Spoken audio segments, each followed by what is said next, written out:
What the fuck? What is going on? What the fuck? What is going on? There we go.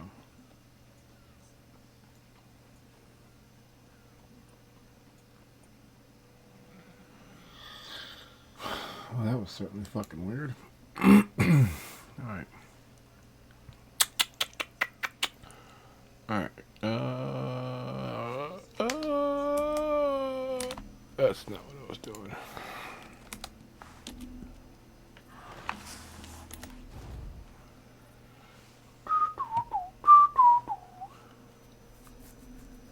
Alright.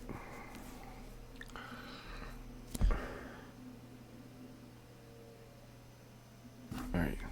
That was so fucking weird.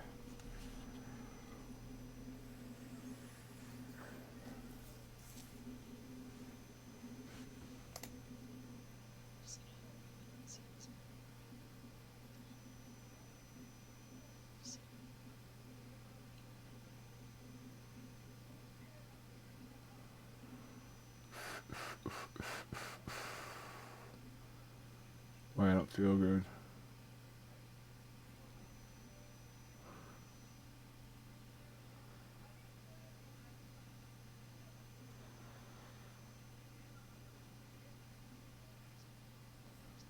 Oh well. At least he's sleeping.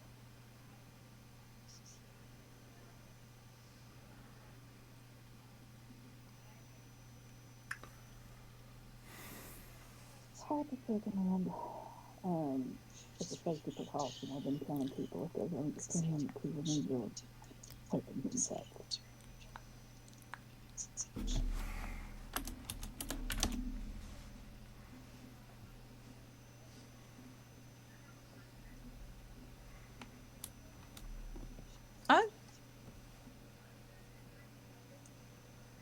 How are you feeling, Jack? Do you feel up for visitors? Who is it? Your mother. Oh, yeah, of course. All right. Just make sure you got enough food.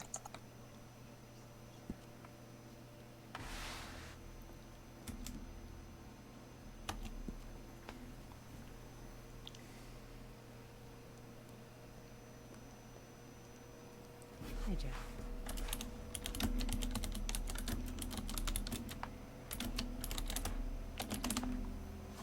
Fuck me. I'm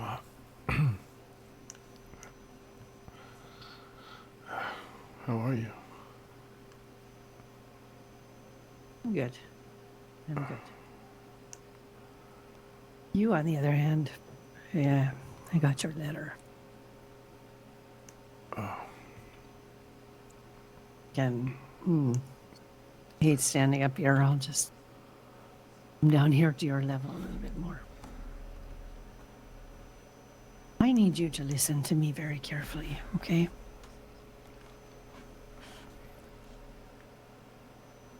The wind never chooses what leaves it will carry. The river doesn't choose what stones it shapes. Your mind has been bent, broken, and twisted by things that don't belong to you, Jack. And yet here you are, still breathing. And that is no small thing. You can't measure yourself by what she made you do. But what you choose to do now is another thing. Every scar in your spirit is a path, not a trap. You have to follow it because it will teach you how to live in your truth.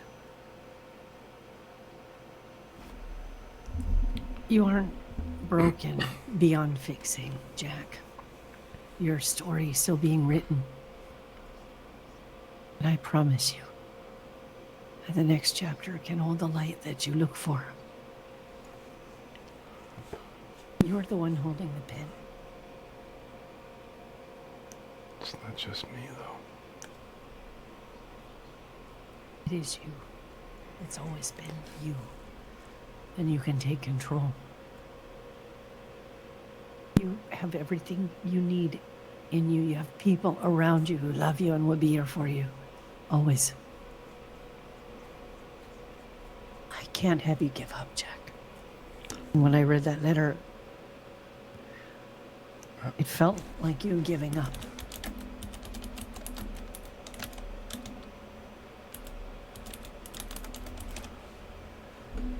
I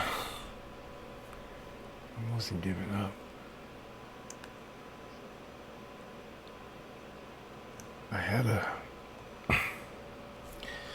I was journaling for a while. I don't know where it went. He probably took it. The darkness probably took it.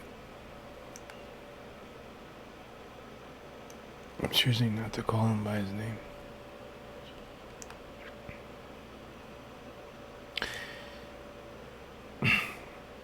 I don't know what happened to my journal. Have you talked to Ruth or the others? It's just been Helga. Oh, Ruth, she comes in and out and checks on you too. I mean, I've only, only seen Helga. Well, she's hard to miss, to be honest. I think Aptly named, she is. Aptly named. Well, before you jump to that conclusion, just make sure, okay? But I'm not giving up. I'm fighting every day. Jack, my worst nightmare. And we brought you here before I knew what had happened to you, before I knew anything. Was that I would have to watch you hang. Because for a time I didn't know what to believe. I should have had more faith in you. I should have known that there was more to the story. I lived in fear for so long, sometimes I forgot what it was like to live in faith.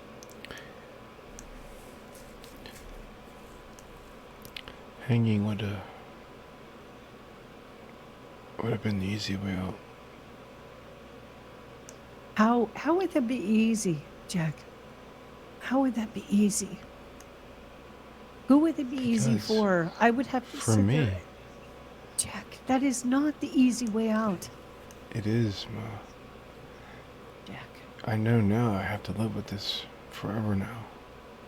Jack, you cannot stop fighting. You do not have to live with this forever. I'm not stopping the Ruth? fighting. I'm not stopping.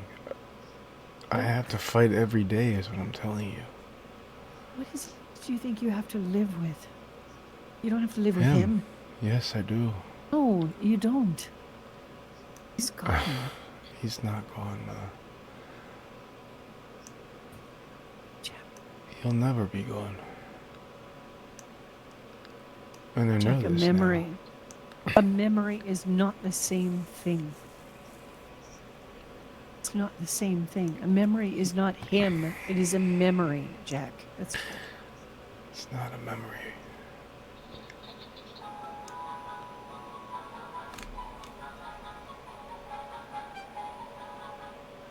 then what It's would a- you call it? I'm fractured. I'm fractured in two. Jack, we're all fractured in our own ways. It doesn't mean he owns you. He doesn't. did- That's the thing. And he knows it now. He's the scared one now. I'm not scared for myself.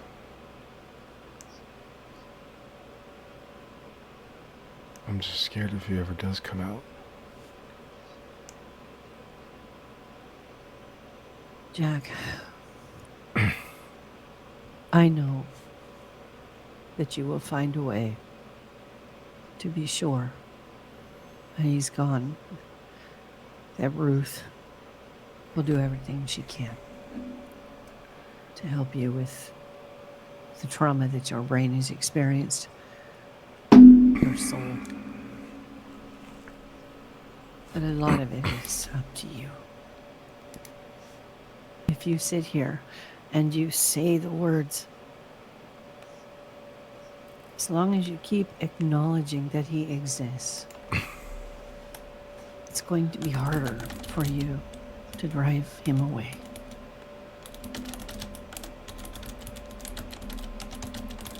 Jack, I know the reality of all of this. I know the fears that you face. I know the fears that I have. I'm not going to sit here and tell you what they are.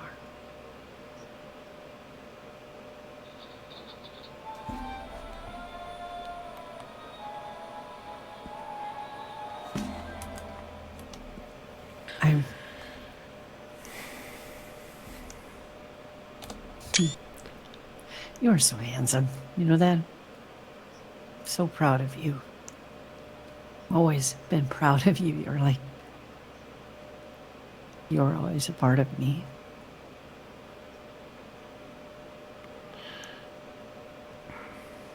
I'm not scared. I'm not scared for myself. And tell yourself that one day you won't need to be scared at all for anything. Because one day you're going to find out that you have more strength in you than you ever believed you had. But that's the thing, I don't. I know now that these chains will always be here. Jack, stop, please. I can't go back out there. Stop thinking so far ahead. One weak moment. Jack, live in the moment. Live in the day. I am. I'm where I need to be. Today you are, but that doesn't mean that tomorrow it will be this way. You have to stop. How? How can I Jack, be sure? live in the day, in the moment. You can't, Jack. No one can ever be certain. Right. But what I am certain of is you are made of bigger and better things, stronger things. You always have been. It's always been you that doesn't know. You have always doubted yourself. Just like me. I gave that to you, that doubt. That's my fault. My gift that I passed to you. It's like self-doubt is a disease in this family. But I've had to learn, Jack. I've had to learn. Even now, there are some things, this thing with the Wapiti being called a medicine woman. Understanding that that is a role that has been placed upon me, not accepting it because I doubt myself. It's a disease I've had my whole life, but I'm trying to accept it and learn it. And you need to stop doubting yourself as well. I'm not doubting myself. For the first time in a long time, I'm thinking clearly. And I'm not just thinking about myself anymore.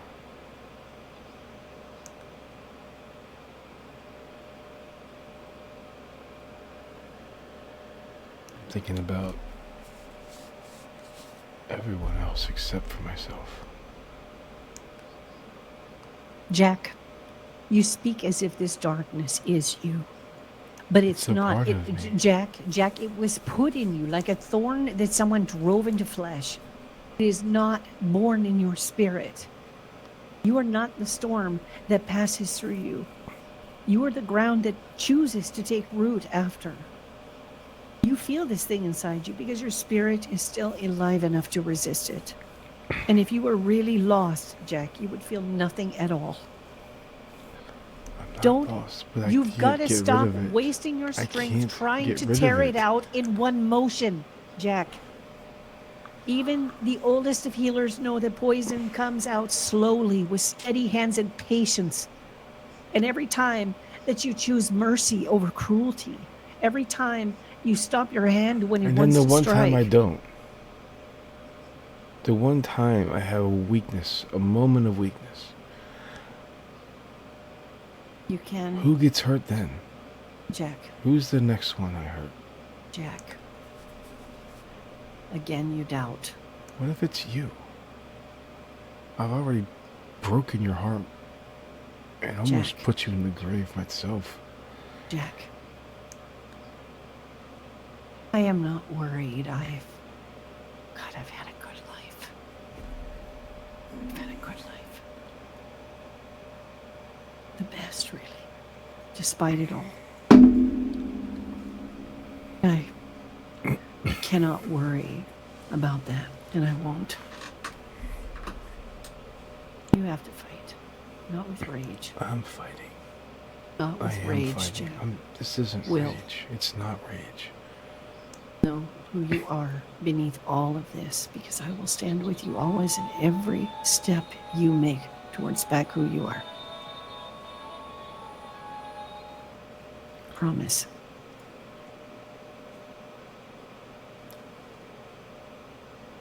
I'm not giving up. I'm fighting harder than I ever have in my... ever. Every day I fight. He tries to take control. And I don't let him.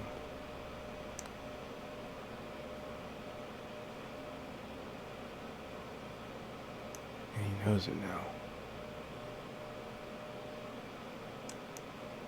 Like I said, he's the scared one. But I also have to protect those around me. Jack. Look, I know you speak these things as if I've only seen them from afar. I haven't. There were times when I carried my own darkness so close to my heart I thought it was my heartbeat. I've let anger guide my hands. I've let grief turn my words sharp and my spirit hard. Told myself it was strength, but it was just pain wearing a mask. I've done things I can't take back. I've walked paths that still haunt me in dreams. For a long time, I believed that was all I could ever be. But this is what I learned. Darkness doesn't leave you all at once. It argues, it lingers. Some days it still whispers. But I am the one who answers now, not it. You fight in small ways. You choose to heal when it's easier to hurt or blame yourself. Speaking gently when you want to lash out. Staying when you want to run. That's how I reclaimed my spirit. Not by becoming someone that was untouched by darkness, but by becoming someone who would not obey it. So when you tell me you can't be rid of this, I hear a man standing where I once stood, and I am telling you, there is a path forward. I've walked it. And you are not alone on it, Jack.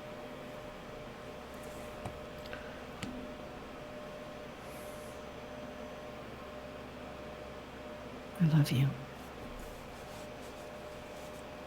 I've loved you since the minute I laid eyes on you.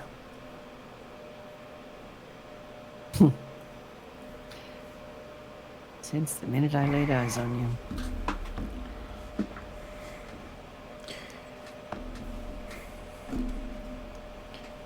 I love you, Ma, too. You know that. Oh, I do. I do. I've never doubted that.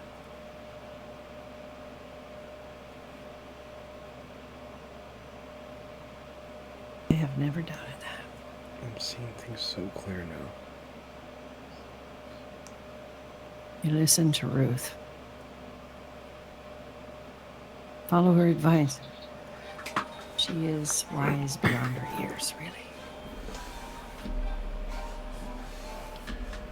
And if you need me, I'm just a telegram away. Just let Helga or Ruth know. And I'll visit you when I can.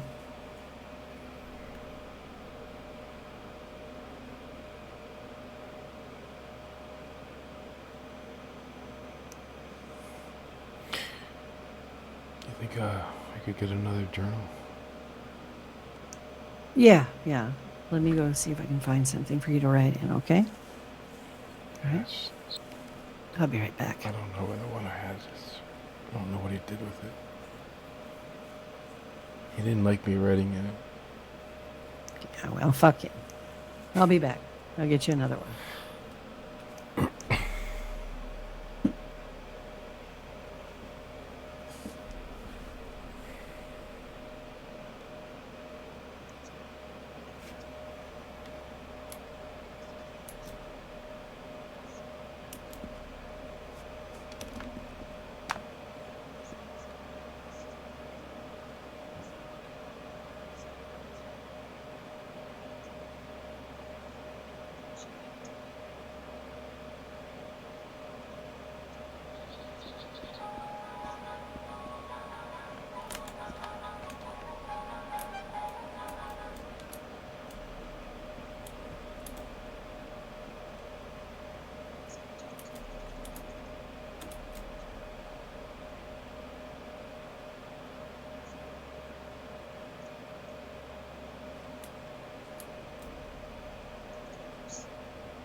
Gonna say goodbye real quick.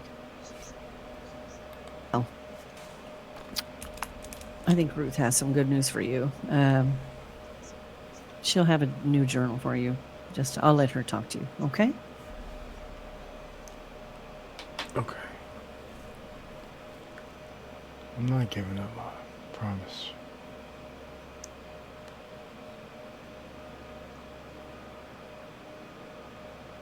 I don't believe you are, Jack.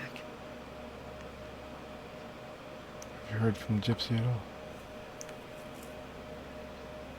No, I wish I could say that I had. But it's hard to say if those messages reach her on the road. You know how she is.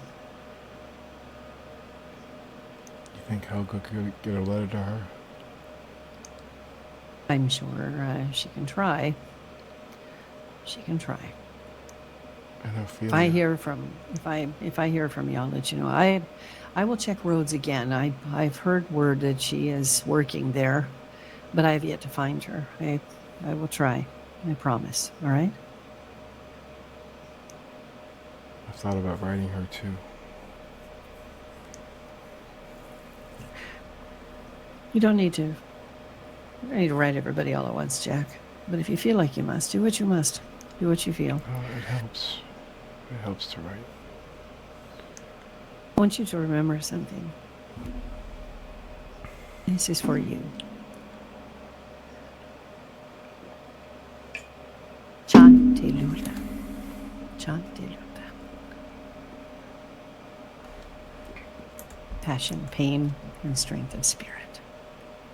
It's Lakota. Okay? I'll write it down for you. Here.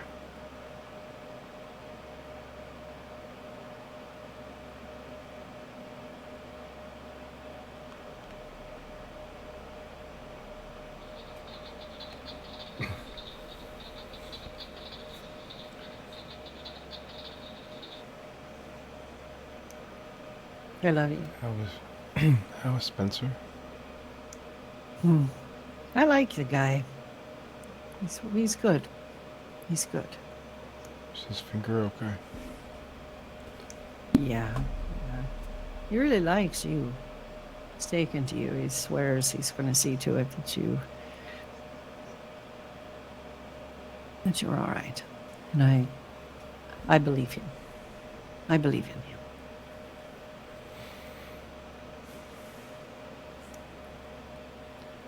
like when people visit.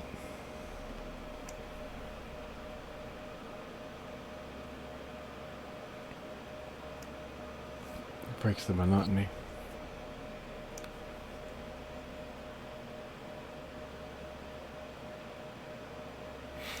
I wrote Mato a letter too. Oh, did you? I finally saw him. What's this? This is. Strange. Anyway, Mato, I saw him. He's all right. I'm sure he'll probably pay you a visit at some point. But I need to let Ruth take care of you. I don't want to stand in her way, so I'm going to go now. Remember those words, please. Okay? When you feel yourself slipping, just, yeah, I love you too. I don't want to let go. I'm sorry. I'm so sorry. You never have to say you're sorry to me. Never. I shouldn't be the one causing you this pain. You're not causing me any pain, Jack. You never have. Even on your worst fucking day. Even when it was not you. You've never caused me pain. You've always been my son. You're always going to be my son. Always. A beautiful son. I need to go. I need to let her do her work. You fight, Jack, okay? Promise. Promise me. Talk to Ruth. She'll get a journal to you, okay? All right. I love you. I love you, boy.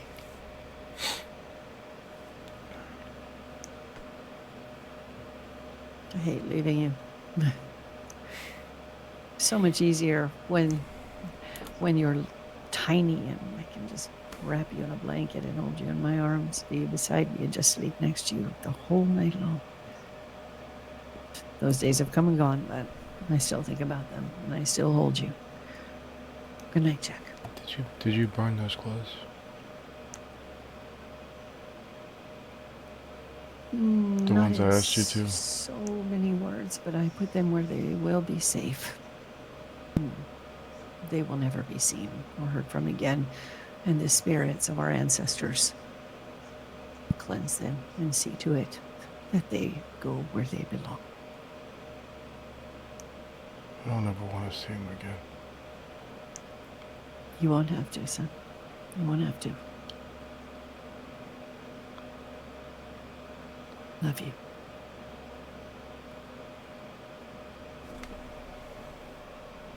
All right. Would you?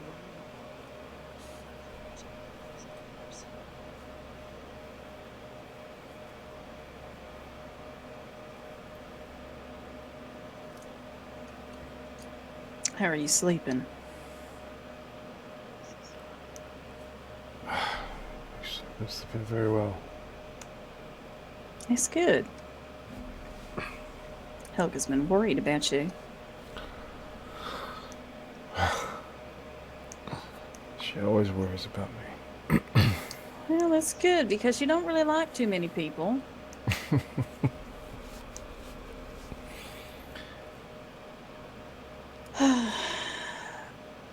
Yeah, Look. she's a sucker for the gypsy toast. Really? You're bribing Helga now? I look at it as trade. She brings me cigarettes. Nobody trades with Helga. No, Helga and I are getting very close. Well, understand that you're getting close to Helga because she likes you, not because you're winning her over with sweet treats. She's a bit tougher than that.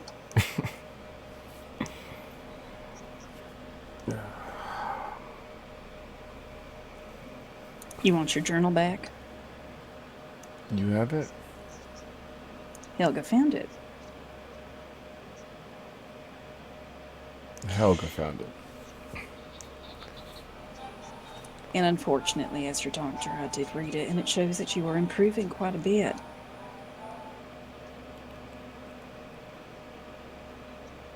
I just wish that you didn't beat yourself up too much. I'm not beating myself up.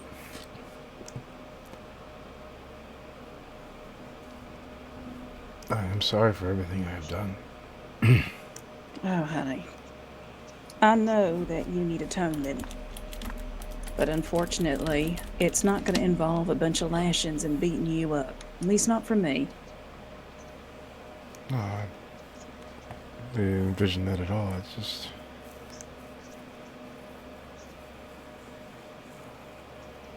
just trying to see, just trying to think of what comes next. Well, I have to give basically an evaluation of your improvement to the law. What we need to find out and what we need to decide is if whether or not you, my dear, can be safe to yourself as well as to others. And from what it sounds like, you're kind of giving the other one a what's it for. But it is a little bit more than just that. I'm not gonna hurt myself at all. But I can't be 100% sure that And that's where time comes in. Listen, I'm not saying this stuff to make you nervous. Honey, you have improved in so many ways that I didn't expect you to. Fact is, you still got that pretty big knock on your head, which makes things a little bit more complicated. But the spider webs that were put in there, those are something that can be taken away. But unfortunately, that's only coming from you.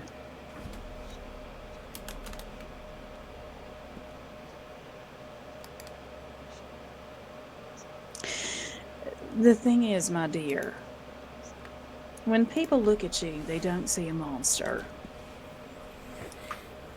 And whether or not you hate this word, they see you as another victim of Sister Elizabeth.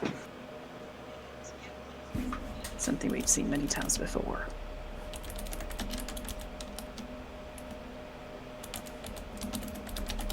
So while you ride that night looking for forgiveness, honey, I've already forgiven you.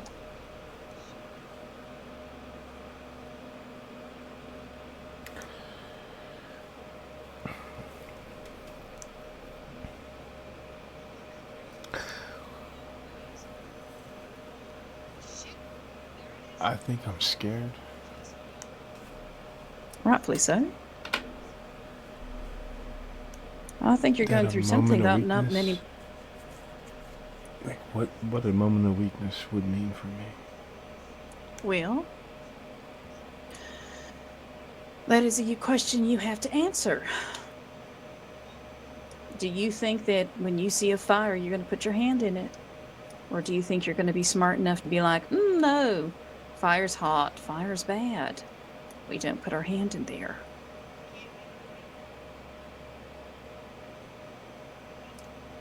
You need to regain confidence in yourself, Jack. And I know it's very hard, and there's not so many things that I can coach you on this one because you're experiencing something not many people have survived. And that's her.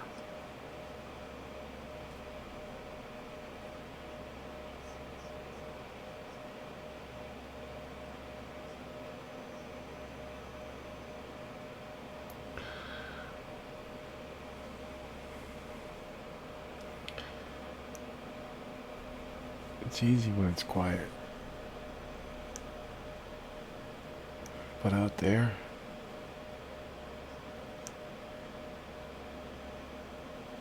I don't know.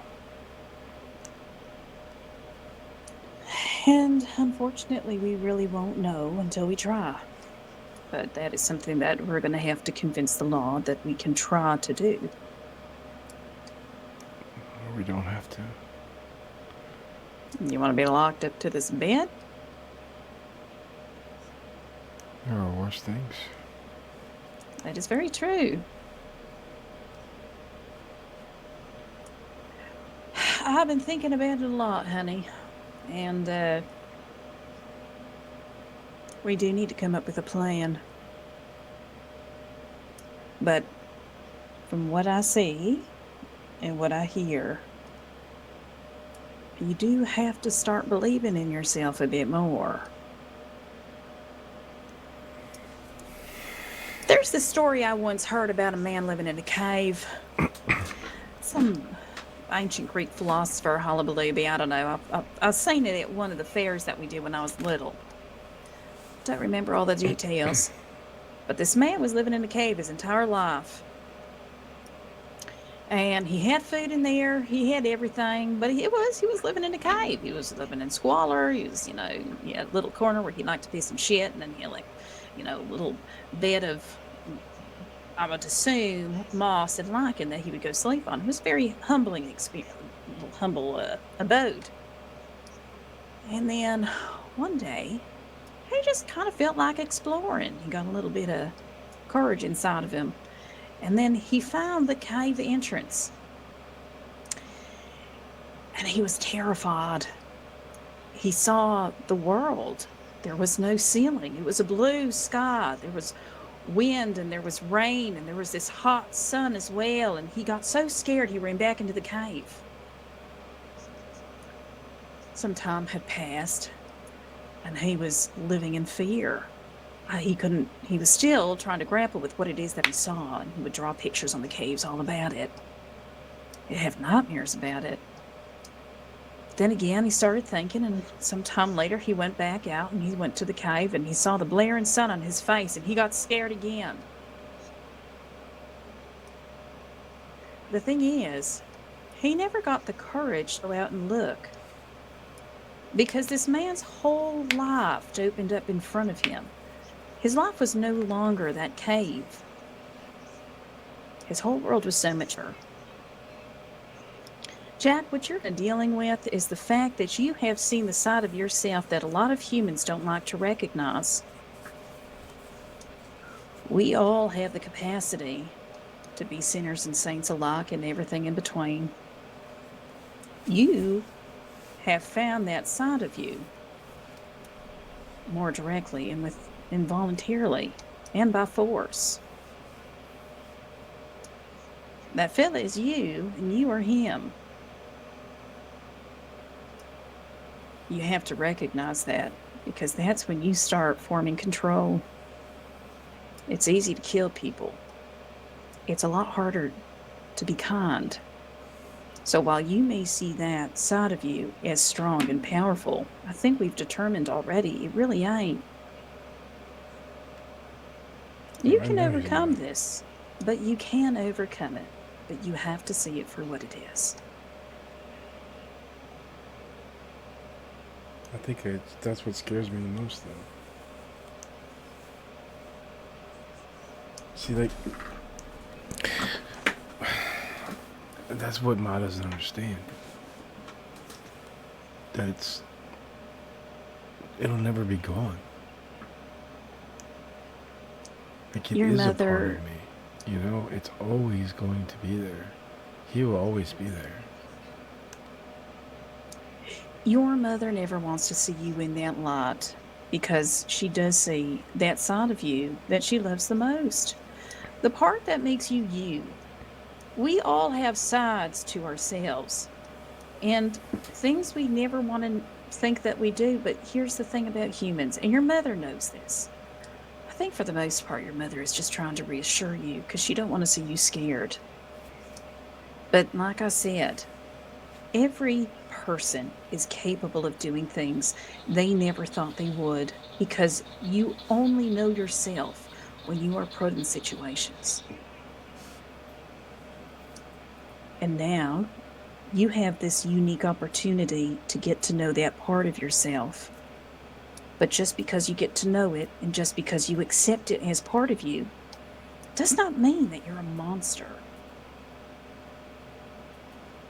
We're all monsters in our own right. And we're all saintly too. And those are because of the choices that we make.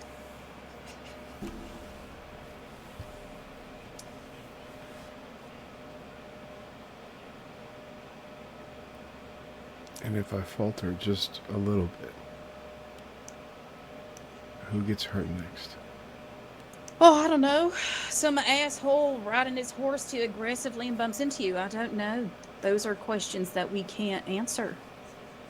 Those are the questions that I am scared of. You could say the same thing about anybody here. What if they get drunk and lose their mind? Eat a bad mushroom.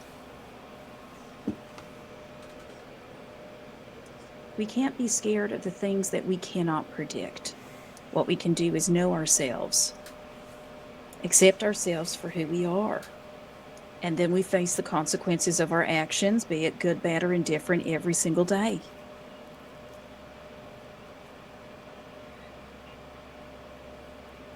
I do believe in you, Jack. But I think right now what it is that you are facing the reality of who we are as people. And it ain't always pretty.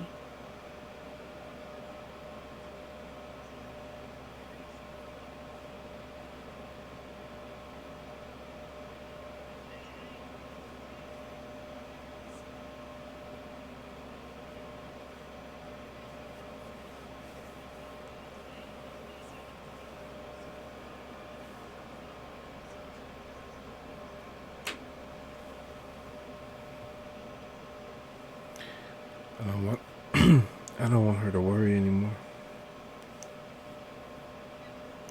Oh, At that's least- never going to stop. I think you know that. I do. I just... What you need to stop doing is trying to control what other people feel. You need to worry about yourself. You understand what that means? You have worries. You have real concerns. You cannot control what other people think of you. You cannot control if they worry about you. Because Jesus Christ, look at me. Your mother, I can't live to stop her from worrying. But what you can do is understand that she loves you. If your mother, if it's not you, it's going to be somebody else.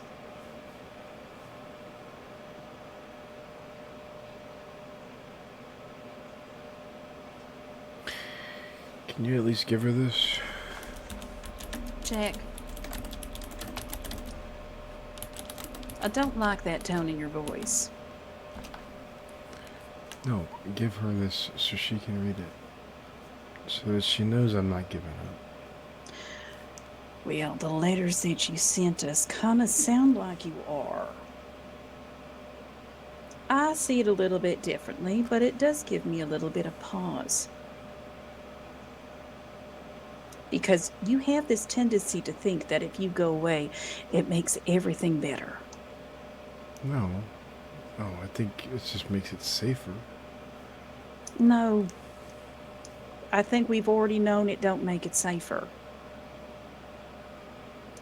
You need to step back sometimes and take a look at everything that had happened. You were in isolation, and people did get hurt.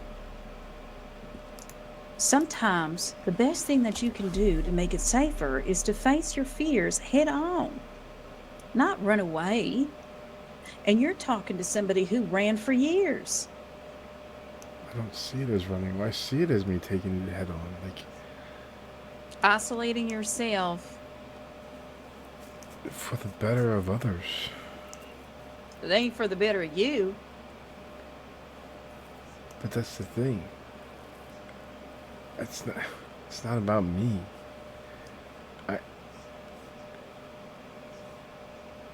The things I've Why done. do you let people control you, though? Because what I'm hearing is that I need to keep them safe. I need to do what's right for them. I need to go and do this. Because what I did was broke me. Yes, it When was. I think with what I did, the people I hurt, the people I cared Let me ask about. you something. Right? Look at me as you. I'm someone. I'm yourself.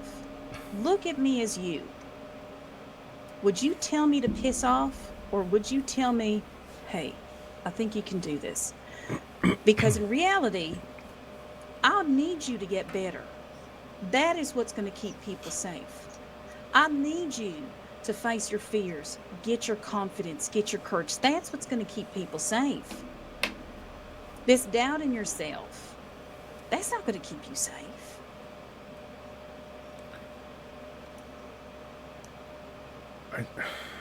I guess I'm not. I don't like. I just don't want to hurt anybody anymore. Okay, and I believe you. And Everybody I don't want to be a believes you. burden to anybody about it. I just. The only burden you are right now is a burden to yourself. And that burden, that word is a very ugly word.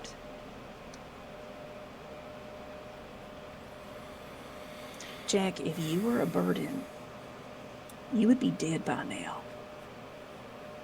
That's what people do here with burdens.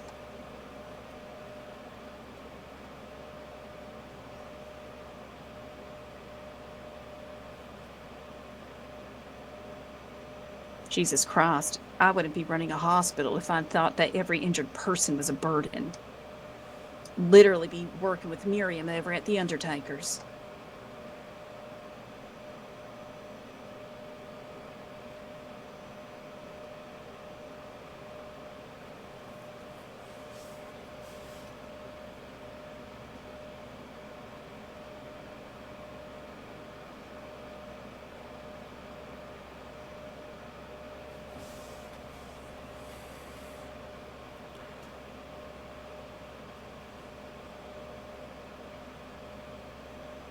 You know what I would be more concerned about? I would be more concerned about it as if you didn't feel bad.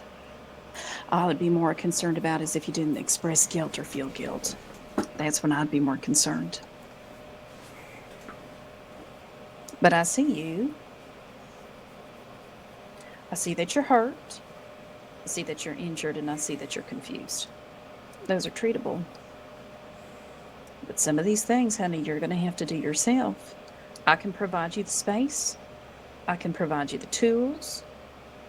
But there are just some things that I myself cannot help anybody through. A lot of these battles that we face in life, unfortunately, only we ourselves can fight them.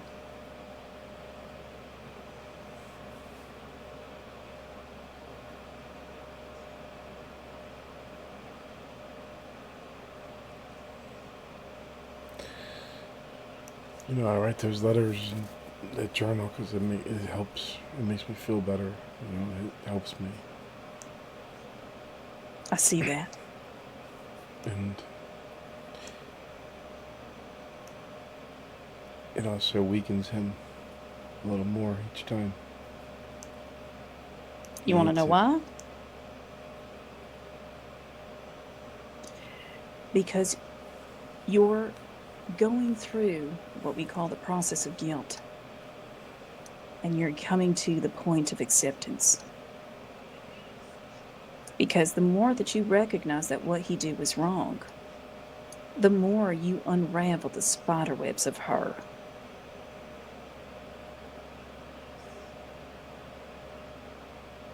I didn't want to embarrass you by saying I found your journal. I don't want you to stop writing. But sometimes, you know, it was a shock to Helga because she saw that you were hiding something. And then she read it and she didn't understand. She's doing her job. If you would like another notebook and more paper, I'd be more than happy to give it to you. I want you to do what makes you feel better and stronger. But I would also like you to do things that aren't just focused on the negativity of what's going on. Little thing of gratitude.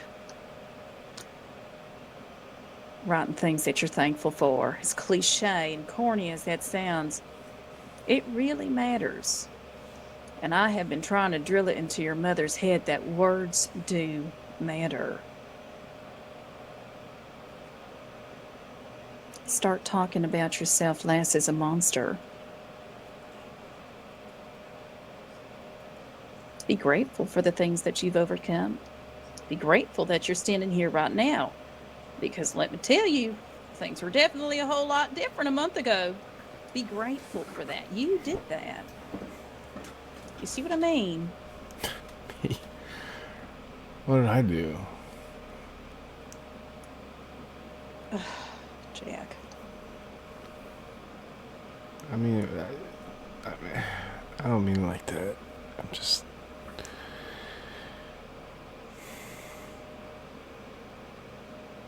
There's got to be a point where you have to start giving yourself credit. Because what you should be learning through all of this is that that woman put her finger up the crack of your soul and pushed and fractured. She showed you your weakness. But your guilt ain't your weakness. Your fear is. As abysmal and evil as that creature is, she taught you a very important lesson about yourself. You know yourself more than in most people I've met now. That's powerful.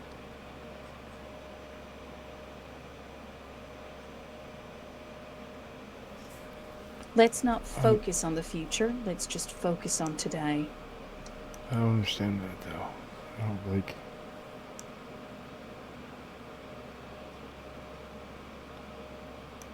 How does that make? How is that powerful? Like. Knowing yourself. But knowing my flaw. Because we like to think that certain things are flaws when in reality they aren't. And there are things within us that are flaws. When you know yourself, you know what you're good at, you know what you're capable of doing, and you know where you falter. When you know who you are, you can start turning that all into powerful tools. I know my limitations. And so therefore I can also protect myself knowing those limitations. And, depending on what the time calls for, sometimes those limitations end up becoming my best weapon in that moment.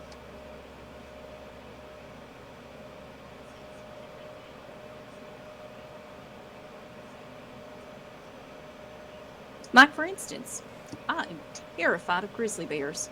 So if you come riding with me and a grizzly bear comes after us, you can best believe I am running faster than you. And therefore, my flaw has now saved my hide.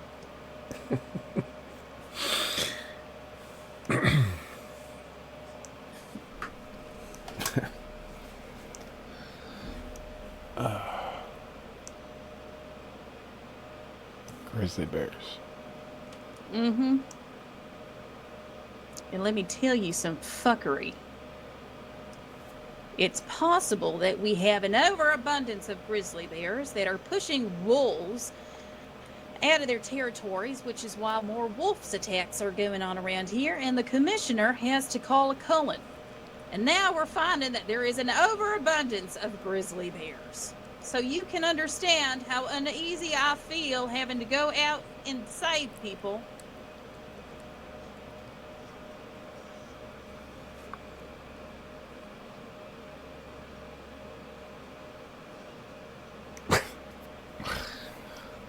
Oh my god. This is making me want to stay in here more. Why do you think I'm in this hospital more than not? The other day, Jesus Christ, I literally almost became wolf food. And then I had our deputy, whose first day on the job, we ended up getting shot at because we were trying to save this poor fucker from all these wolves, and then the wolves turn on us, and then the fucker turns on us, and it was a horrible day. But we survived. And I'm finding more reasons to stay in the hospital and let the hunters do their job.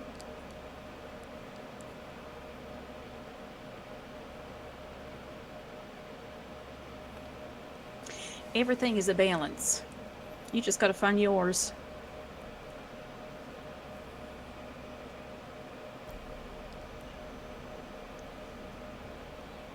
Gratitude.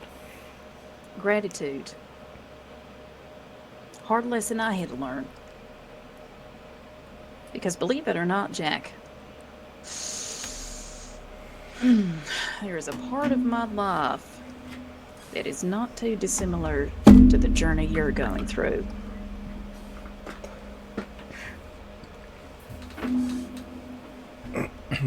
I would like you to trust me a little bit. Oh, I trust you more than you think. Well, that's good. Because sometimes you don't do what the fuck I say. That doesn't mean I don't trust you. It just means that I don't listen to very well. Neither of those make me feel good.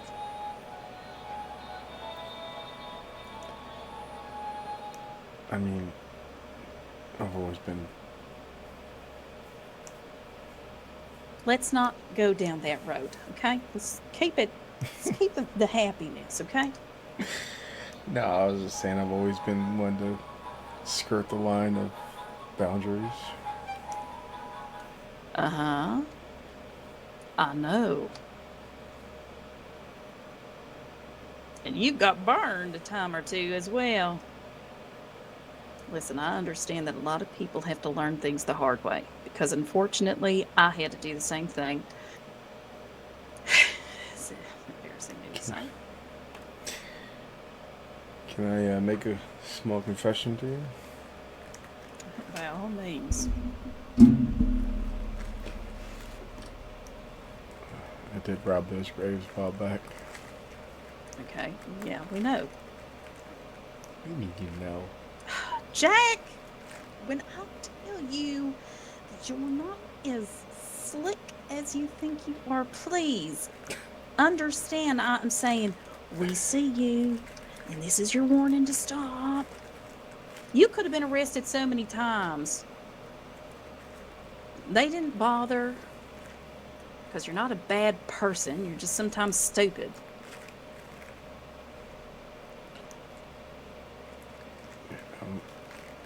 Yeah. Gratitude! I am grateful for a lot of things. Maybe I'll write you another letter telling you about that. Write me a book. Actually, maybe you should write a book. Anonymously, of course. Do you like to write? I do. So there's your tool. Write stories. It doesn't always have to be whatever. Just write what comes to your mind.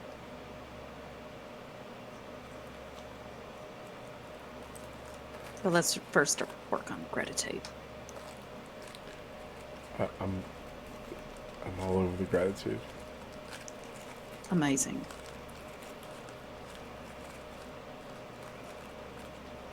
Tell me, Tell Ma about the graves, by the way.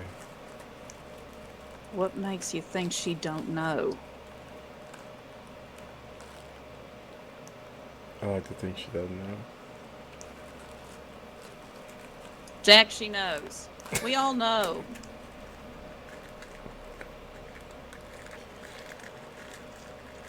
Please get a better hobby.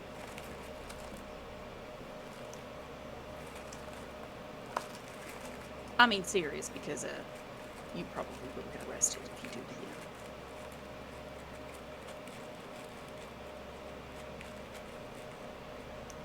Good stuff in them graves. Jesus Christ, I will give you money so you can go to Dan's store and buy a $2,000 fake relic of some shit. Then you can sell it for more. But it is a little disturbing, though. You're going to get sick, especially if you cut yourself and diseases lie in graves. I mean, it sounds funny when we talk about it, but it is really disturbing. It is. Yeah. Let's move on from this topic. Fair enough. So,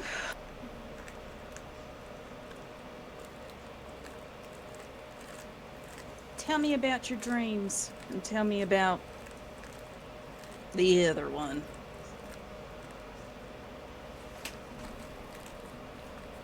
Be honest with me because I'm going to try to see if I can't get you out of here to someplace a little bit safer, but I also I also need to know if you're confident and comfortable for trying.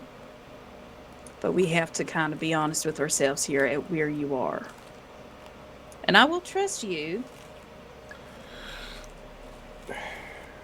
He's, I mean, like I said, like I told Ma, he's always going to be here. That's not what I'm concerned about. But he doesn't have that hold on me anymore. Like, When he was the doesn't- last time do you think that he came out?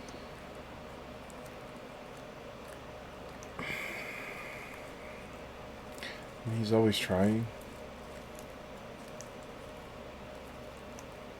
But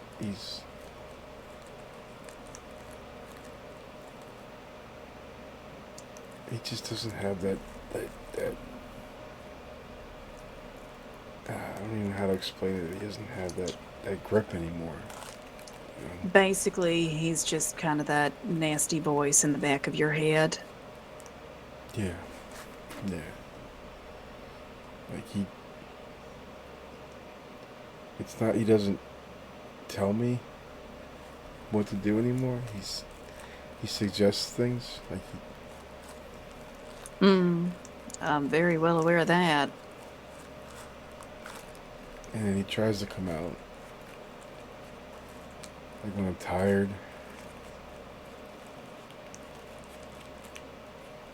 Yeah, it's like I have to consciously be aware all the time to not let him to the front. Like when He I'm sounds- nervous or I'm like agitated, you know, it's like he looks for pockets. He's To looking come for out. pain. Because that's how she works. Pain and fear. I think the last time he gained control was about maybe 3 days ago. Helga was here.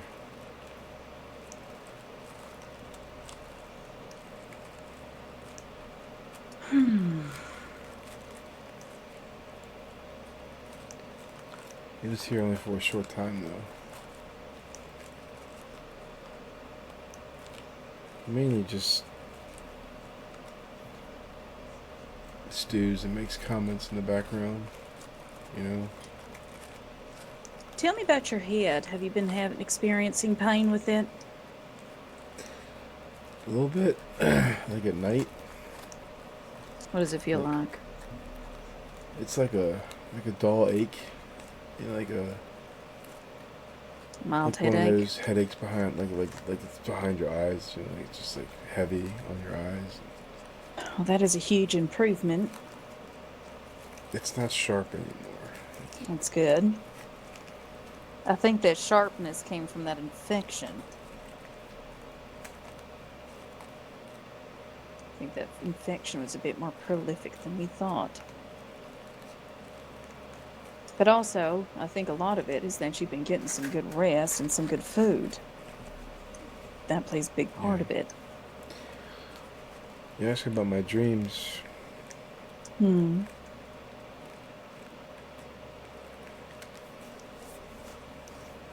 A lot of my dreams are just like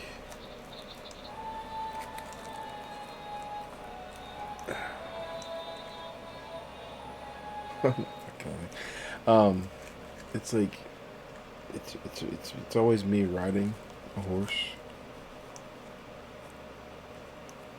through like different times in my life, if that makes sense. Mm-hmm. And it's like I'm just riding by moments and I can't stop. Like they're good moments, you know. Mm-hmm. Me and Gypsy on, playing by the rivers. You know, just good moments, good memories of my life, but I can't stop and enjoy them. I, no matter how hard I pull the reins, it's like they're just effortlessly not there. And I can't stop.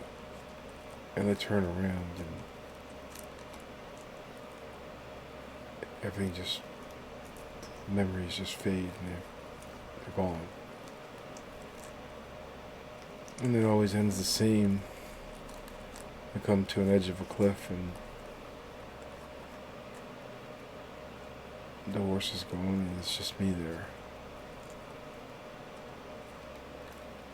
Empty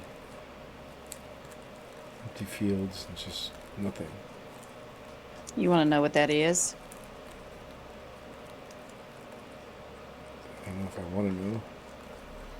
It's called life. We carry all of those memories with us, but we cannot go back to them. We can certainly recall them to give us a little bit of hope and comfort. But the reality of it is that when you get to that part where it's just empty pastures, that's your future. It is yet to play itself out. You can spend a lot of time looking backwards. But what your dream is telling you is that the past is not for you anymore. It's today. And we have no idea what tomorrow brings. And we have to be okay with that because there's no changing it. How are you not supposed to be scared of that? Yeah. I've always thought I've had my life planned out. I always thought I knew Oh, baby. what I was doing, where I was going, and even when things fell apart, there was always something else. Because unfortunately, we do not have as much control over our future as we like to. I would have never thought myself here in a million years. Ever. But this is where you kind of have to let go of that expectation of the future. You can have goals. You can have aspirations. But you have to accept that there are so many things that are outside of your control, and the only thing that you can truly rely on is yourself. It's great when you have people around you that care about you, but we're all on our own journey. People come and go, and that's okay. We have good memories, we hold on to them because that's what helps us keep us stronger for the future. It's like tools almost. It's why when people die, like me, Ma, I still feel her because I remember how much she loved me. I don't long to see her again because I have that memory and I can bring it forth when I need it. So you keep your memories and aim to make new ones. But there is something about living life where you have to live it with some sense of reckless abandon.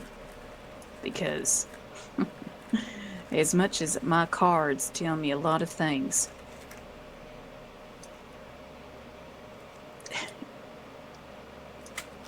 we just don't know.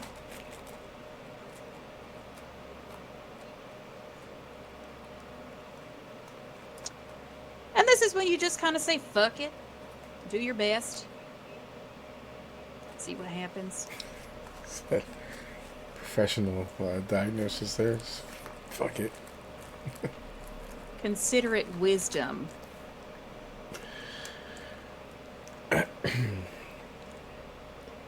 Gratitude and fuck it. Mm-hmm.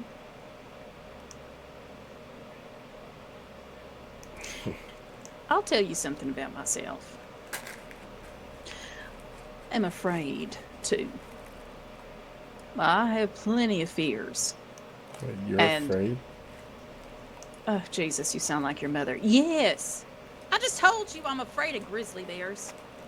But Well, yes. I mean, that's normal, but like to have fears of, like inner fears, it's different, you know? No, not really. I mean, I'm scared of spiders, but In many ways, they're kind of the same. And I had to recognize that too. But yes, I absolutely get afraid. Shit, when the omen came and I saw your mother just tortured, and I mean, I was afraid. I absolutely was afraid. I was terrified. I was so close to the point where my hands were shaking as I was trying to pull those nails out of her. I get afraid sometimes when there's somebody whose life is hanging in the balance, and I have to basically just say, fuck it to my fear and just dive in. There is a time and a place to be afraid, but that don't mean that I'm fearless. But this is where you just got to say fuck it and do it. Because sometimes the worst things in life is knowing that you let your fear win. And you will never know what it would be like if you just said fuck it and did the thing.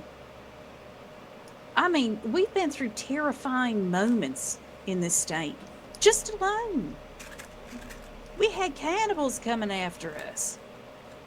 I've lost people, and I had to push through that because other people depended on me. But honey, I have absolutely have been afraid going into battle, so to speak. But what I do instead is I take that fear and I put it on my feet like hot coals and race towards what it is I'm afraid of.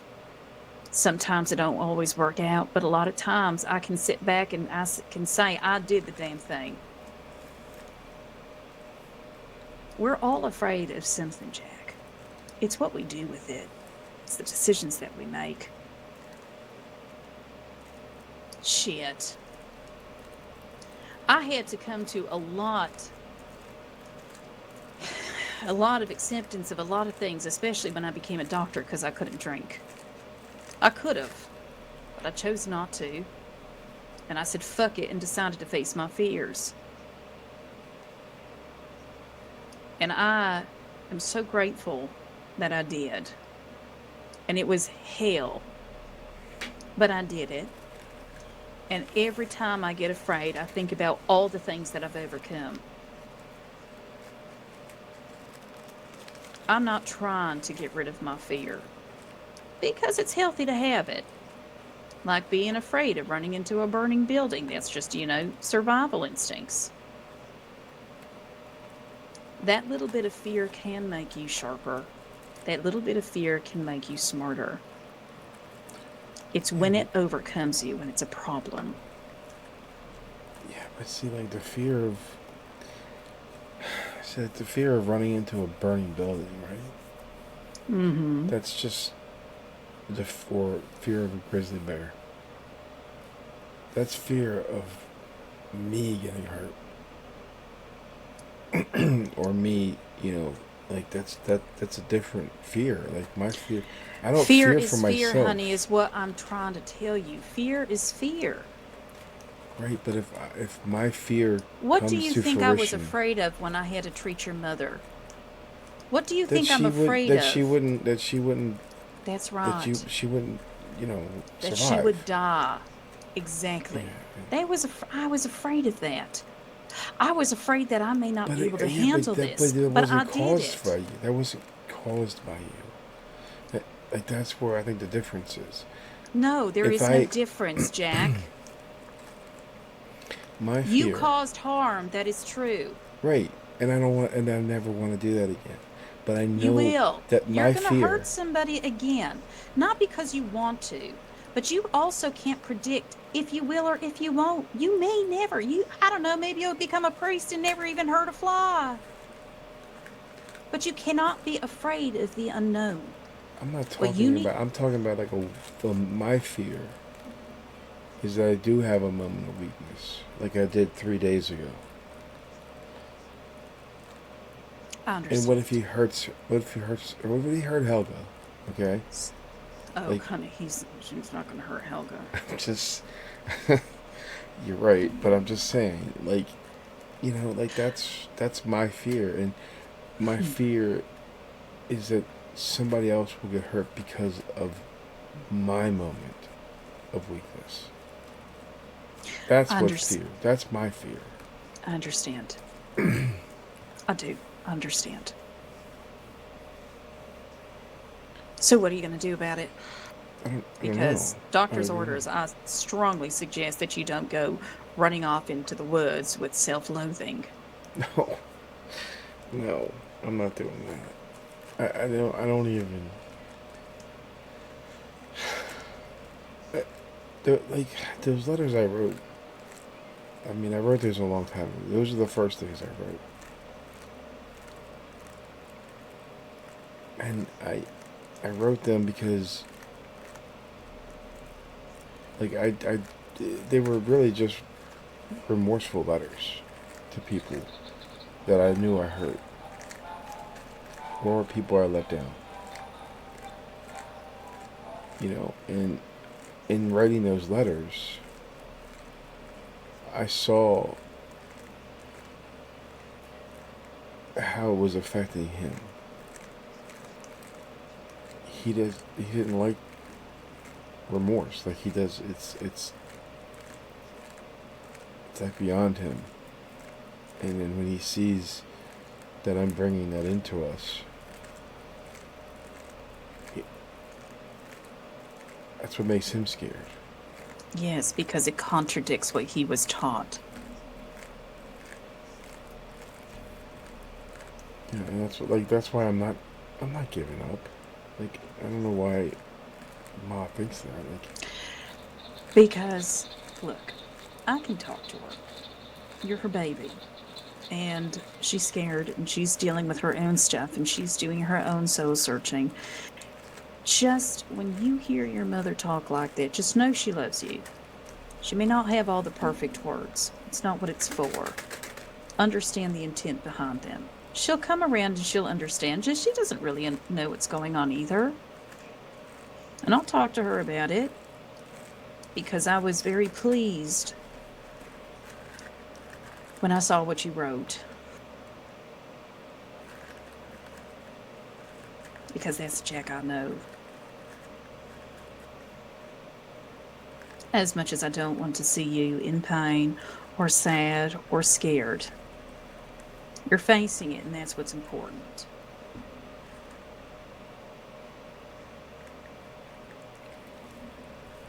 And I'm, too, here with you trying to figure out how to move through this as well. Because I will say that this is a bit new for me as well.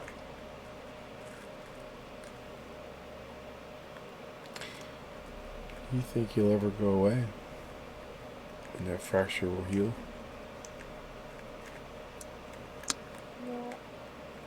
Mm-mm. Because I'm kind of resigning myself to the fact that it's not. Oh, don't be so dramatic. This is one of those situations where you have to hope for the best, but we do have to prepare for the worst. It's the old And that's Carney what I way. mean by like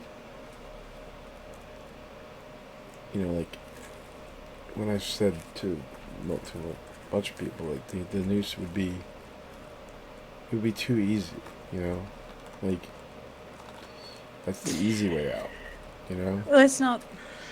It, yeah, for it basically. I There are don't worse want things that. than I death. never meant like I wanted that, and Nobody if it wants came that, off though. that way, Jack, what it came off as is that you recognized what was happening.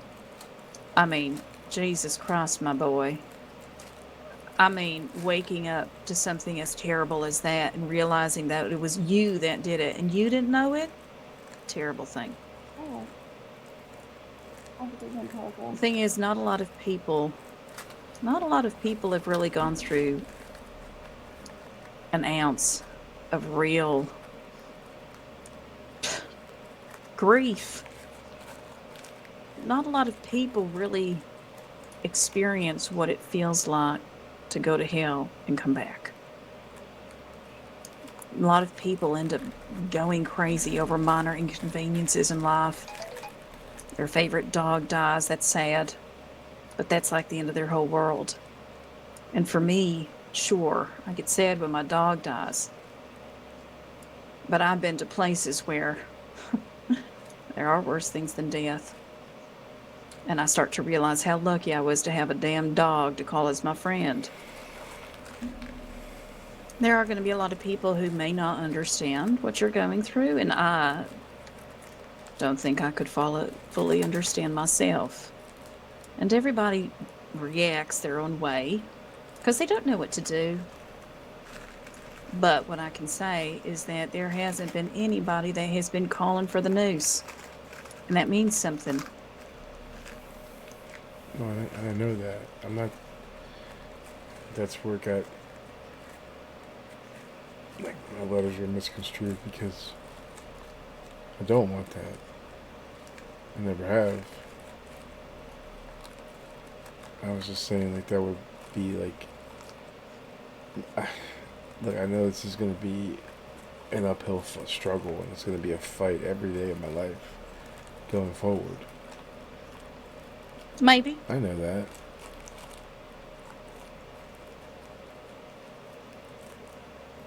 That is something you don't know either.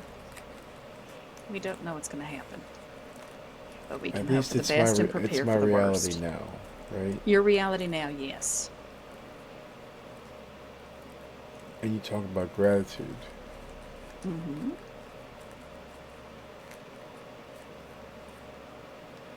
I am thankful that I am in this fight because I know it could have gone a different way.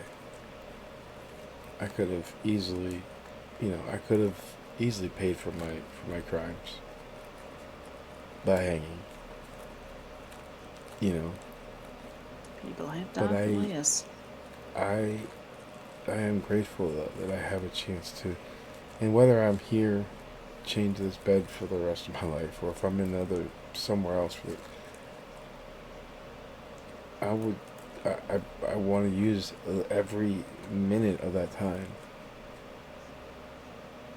for something good.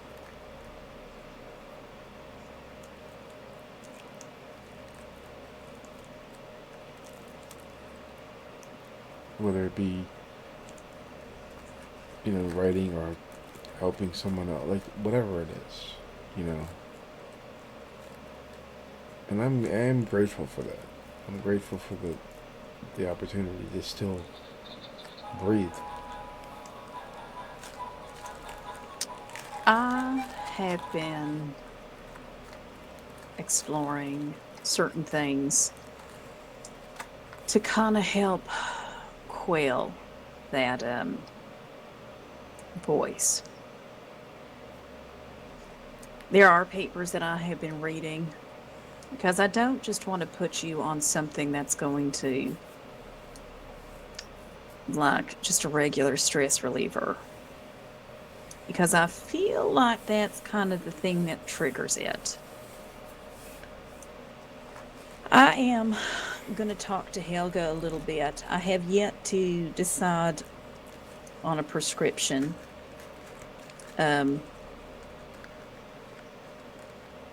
But I'd like to see what we can do to kind of help you feel more confident. And also, I think by helping you get more confident is to kind of find a way to help stifle that voice. Because that seems to be what the biggest concern is. I would agree. That's my biggest concern. I certainly don't want to put you on anything heavy because that's not going to be realistic.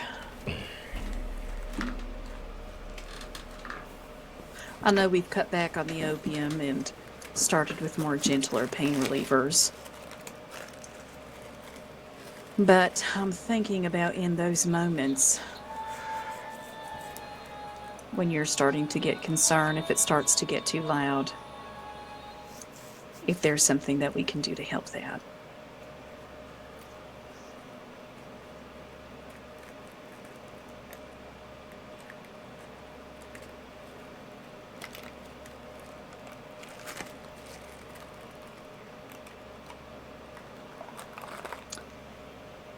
Is there anybody that you want to talk to?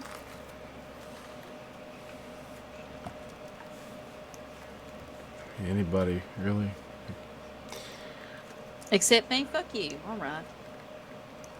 I like talking to you. Basically, everybody I wrote a letter to. People that I know, you know. Mato, you, Ma. Even Spencer. I would like to talk to him. Even that Well- asshole Walker. Well, if you'd like, I can see if Spencer is about. Unfortunately, they've been having their hands kind of tied up with certain things.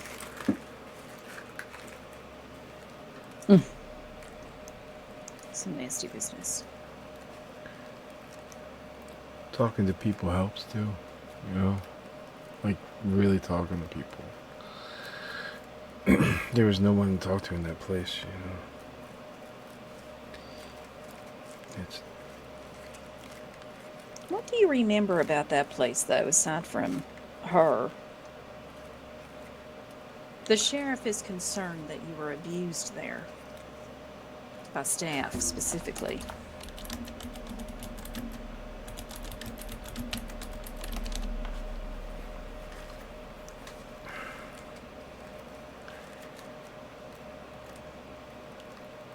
I think that's more of a question for him. We don't care about him. I shouldn't say that, but He kind of...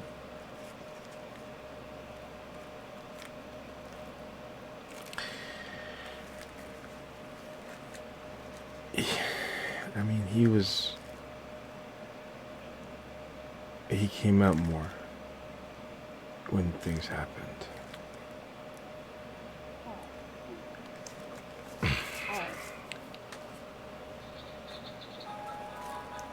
I was like...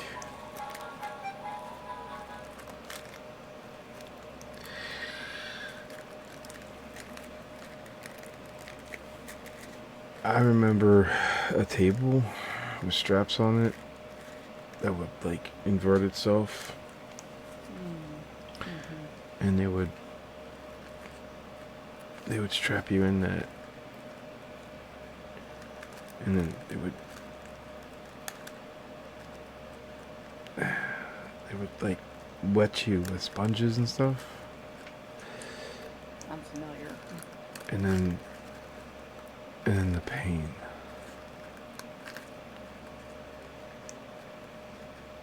And they just kept asking questions, senseless questions, questions that I would have no way of answering.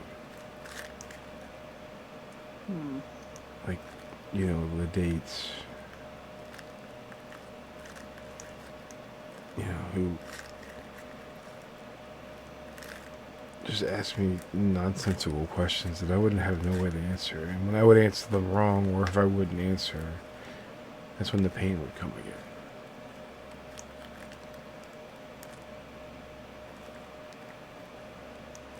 And it would happen so much that they would just drag me back to my room.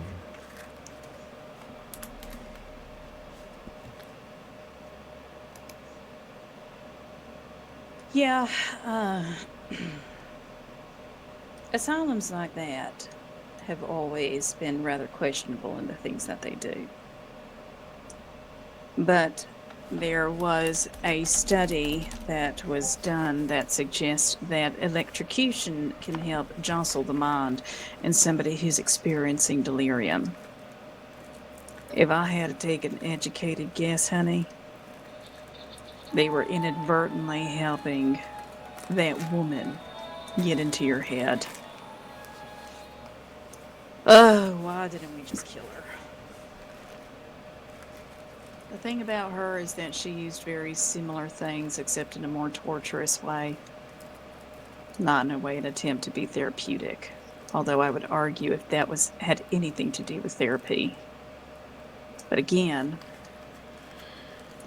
some of those practices are sanctioned. I think it would be interesting to see if I can't get a medical report from them, but they're also very hush-hush about what they do. A lot of it is that they don't want their staff to be criticized or hunted because of some of the stuff that they have been allowed to do in practice. Because believe you me, I would rather hang than go to one of those places.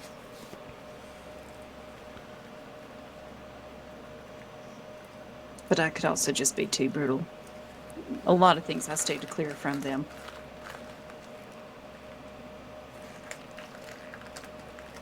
I think you're right. Yeah. I think if they were fair to send me back there, and I told this to Ma too, I would run. But you're also not the kind of people that end up going into asylums. If it wasn't for her, I think they would have found out very clearly that you were not, that you should have been in a hospital. Unfortunately, my dear, you are a perfect storm. In my opinion, I should say.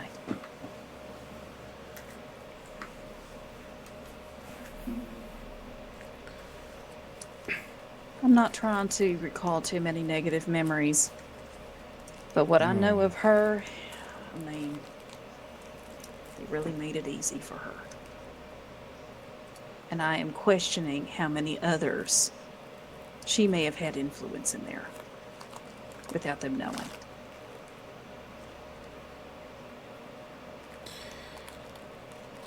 She somehow gained like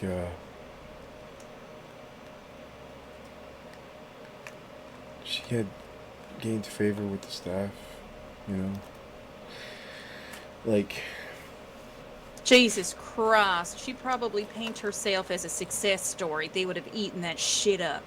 well she would come like they let her roam the halls at night. And like I remember, you know, like I remember she would come after, you know, they brought me back. And she would bring like, you know, bandages and oils and act like she was helping me, but she never applied any of that stuff. Jesus fucking Christ, I need to take a walk.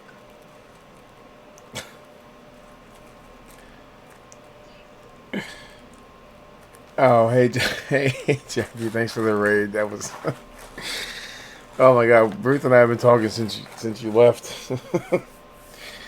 It's been really, really, really good. So, and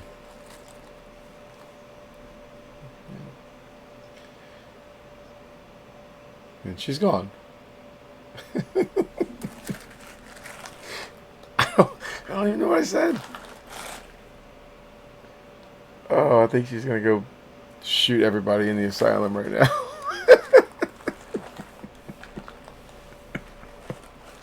She's probably... Oh God, I think I may have just got that asylum shut down. Oh my goodness, I don't even know if she's coming back.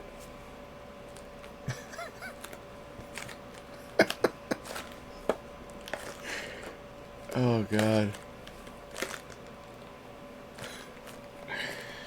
Alright, well, alright. Oh, this is fun.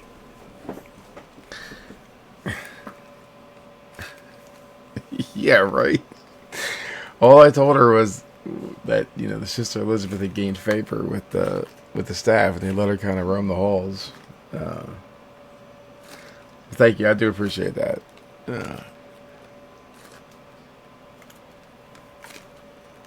This was good tonight. Oh, here she comes. It's either her or Helga.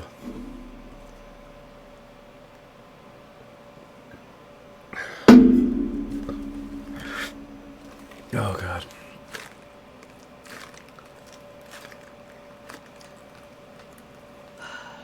Moment of weakness. Let's go stand on the balcony for some fresh air. Well, It's long enough. I made sure of it.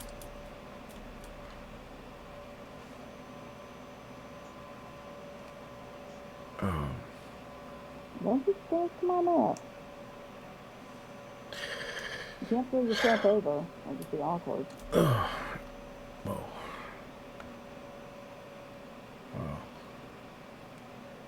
Apparently there are wolves running around Santa Denis. Have fun.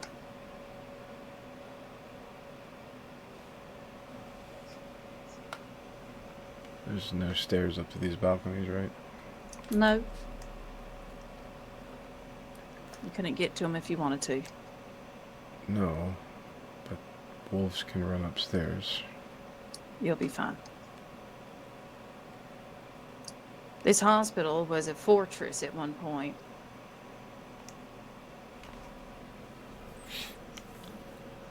A fortress?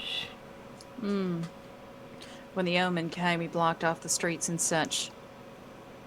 A lot of them, infected couldn't get inside. Felt this place actually started feeling more like a hotel.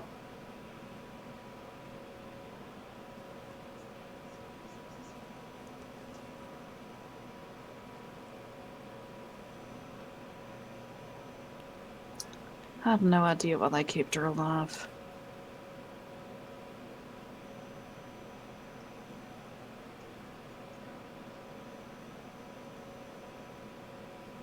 Suffice to say, I don't think they are anymore.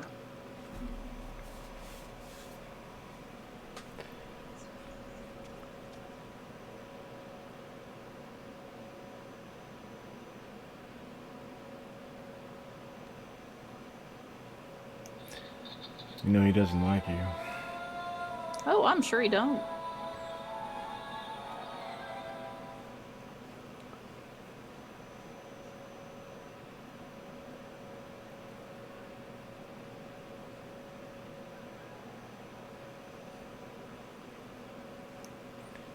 He thinks you lie. Oh, I'm sure he do. He told me that many times. But I have a feeling what he really doesn't like is that he knows I'm actually telling the truth. There's cracks in his story, and I can push on cracks too.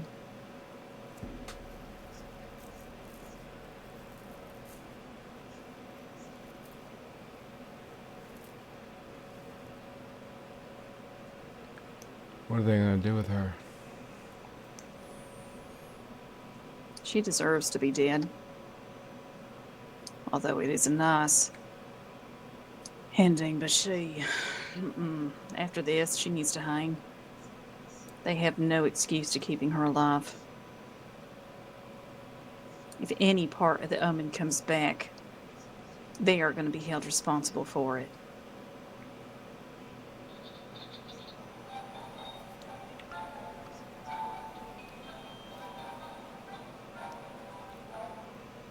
No fucking way.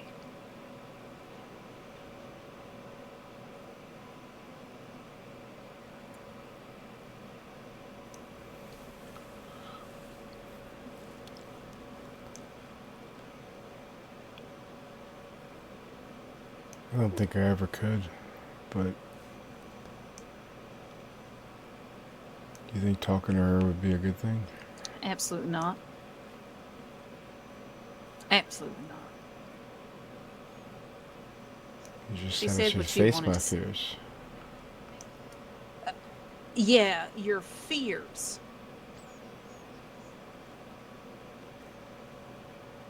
She would be a fair. No.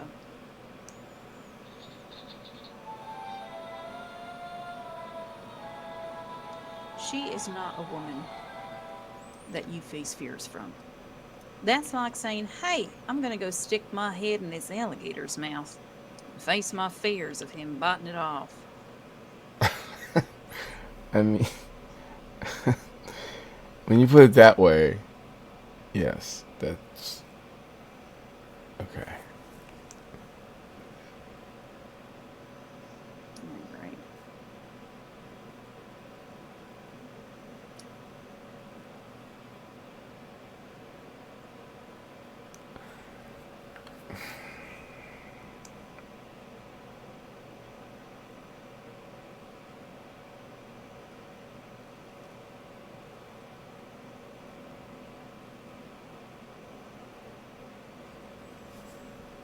I never knew the chain went this long. I think I was more afraid to come outside than anything else. Just remember that story I told you.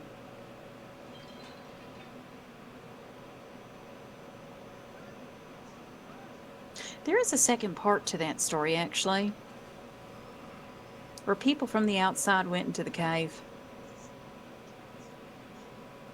They were trying to coax him out so that he would stop living so terribly. I don't really remember how it went, though. But I think the fella was too scared. I think they tried to take him out. They fed him, gave him good food, tried to show him that it was safe. But he was too afraid and went back into the cave and died. I'm trying to find that story, actually.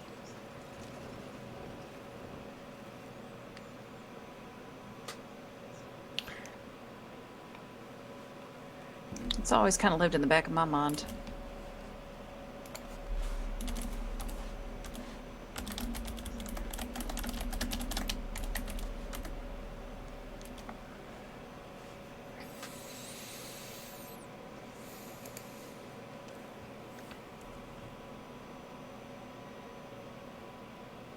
I think I know which story you're talking of.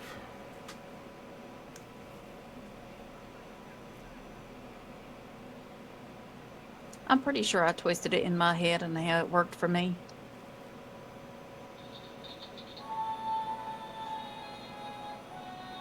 But it was enough to stick into my head. I just imagined that person never seeing the sky thinking that he was going to fall out. Taught me a lot about people, though. Taught me a lot about myself and how I react to things.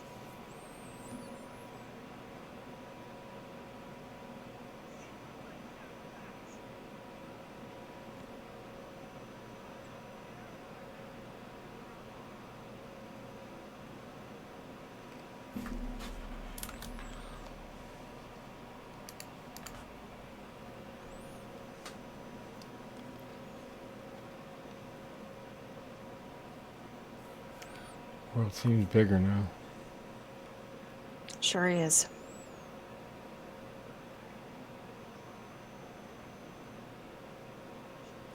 But it don't always seem that big.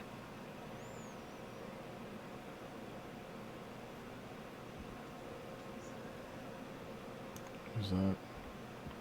Looks like Colt.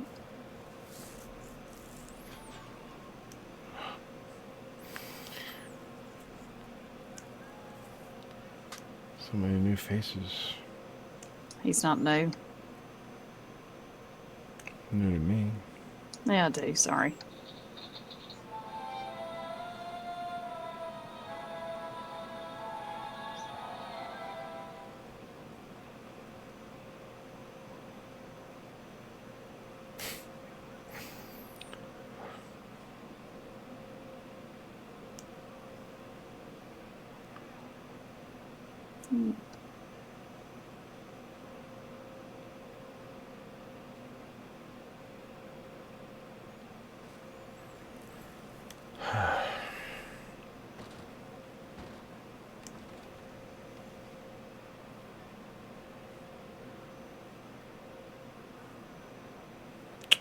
Do I even have cigarettes? Do I? Do I? Do I? Got a whole bunch of shit in here.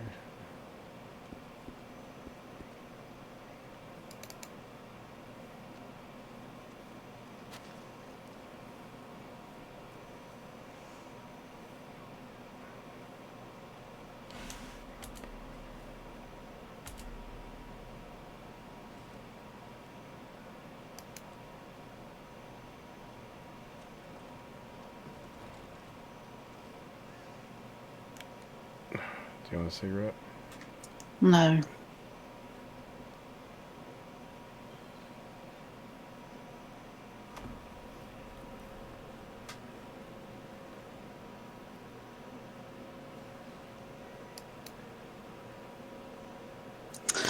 Oh, I got a telegram. How's Ma's heart? Don't lie to me about it. I won't lie to you about it, but it is there a thing called doctor-patient confidentiality. Is she doing what she's supposed to do? And she's trying.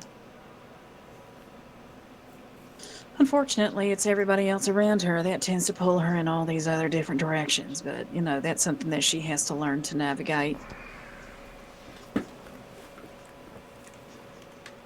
She's aware.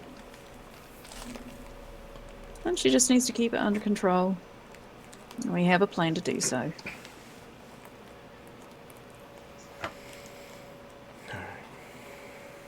That's all I need to know. She's being taken care of, and she is taking care of herself. But she too has to make adjustments.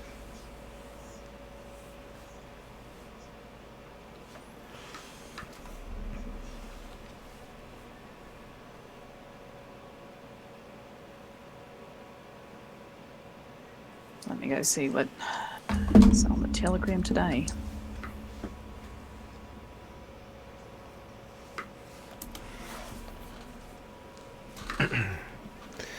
All right, let's see.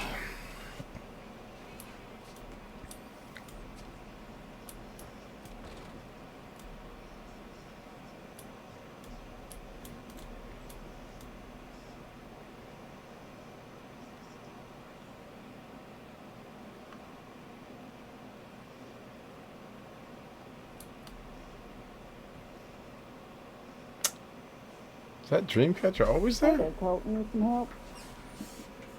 That's kind of crazy.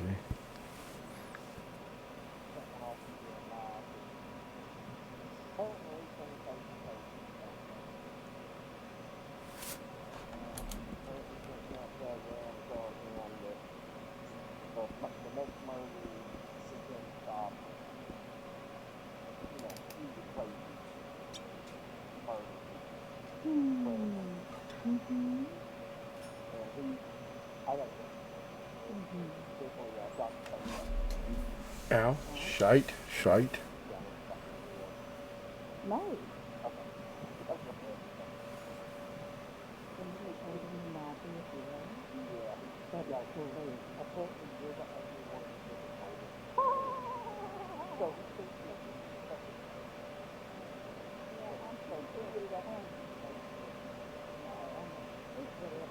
I'm always going to find some reason to say something about me. I'm not worried about it. Okay. That's a little bit of a backhanded compliment. All right. Well.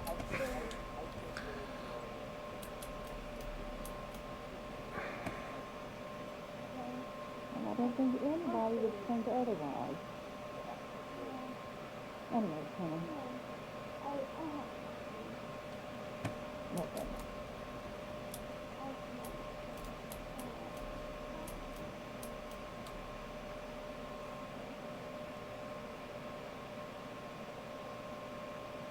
Oh, it's so big.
probably should tell the sheriff that I didn't send that telegram, because he's probably going to try to find some sort of way to harass me. No, oh.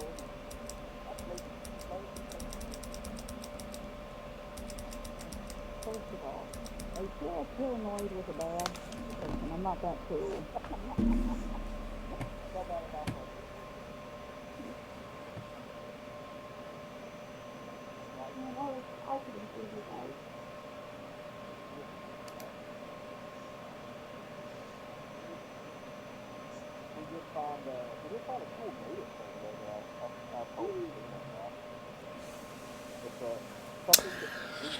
All right, what I want to do.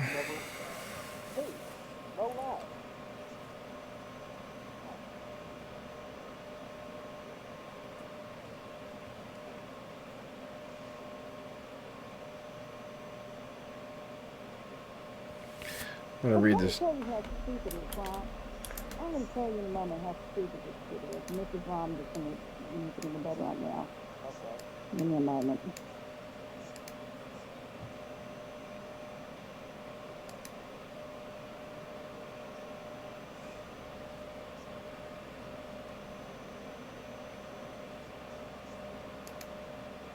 Now, I all want us to do a little bit of a thinking here and put our thinking caps on. I told Billy not to be a hero, right? Why the fuck would I send an anonymous telegram telling him the same thing I would say to his face? Oh, no, I get that. But, and you wonder why him and I don't get along. Okay. So, I did want to read this. This is like a journal that Jack's been writing since he came to this hospital. Yeah. Mm-hmm. Oh, shoot, hold up.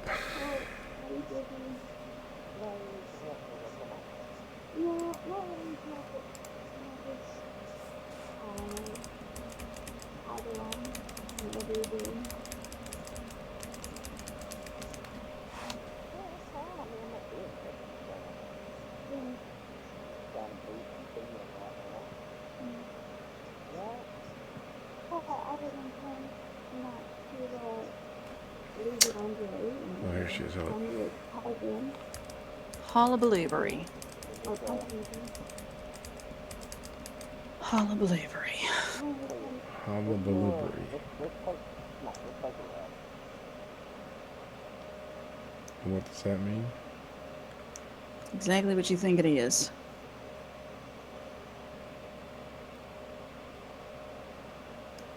Open to interpretation. Well, when you say hullabaloobery out loud, what does it make you think of? It makes me chuckle, actually. Mm-hmm.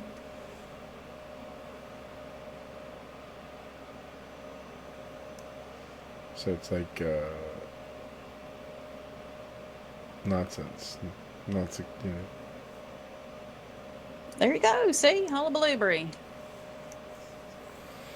So I take it there's a lot of hullabaloobery going on down there. Every fucking day. Maybe I don't have it so bad in here then.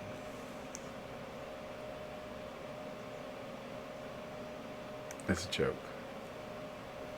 I'm laughing on the inside. I do still have a sense of humor. That's good. They're gonna need it. Gets darker as you get older. That's how you survive the tragedies of the world.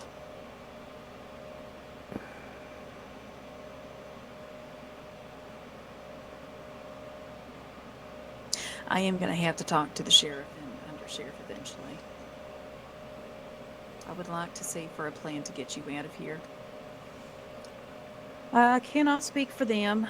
I know that they are concerned about you. And I think they're a little bit as stumped as we are, but what I can tell you, my darling, is that you will never be alone. And we are gonna do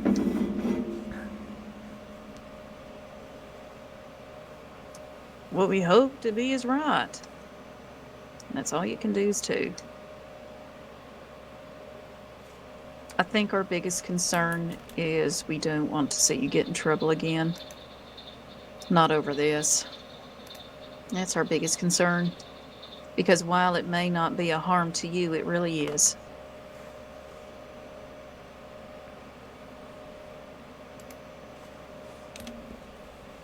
But I'm sure they will be very pleased. I haven't talked to Spencer, but he did mention that he did get that letter from you. And he did specifically say, actually, that he was happy that he did a leap of faith for you. You did make him feel better. What do you mean, a leap of faith? Darling, you cut his finger. Oh, I have a phone call. I hear a telegram. But Hallelujah, Billy Billy.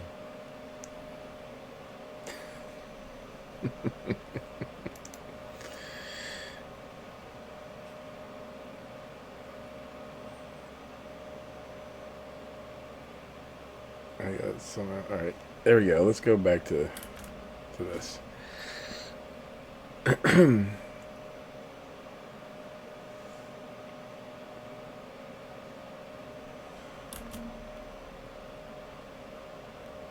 Okay. So these are Jack's inner thoughts, basically, as he sat here in the hospital. So, March 26th, 1900. I write because I must.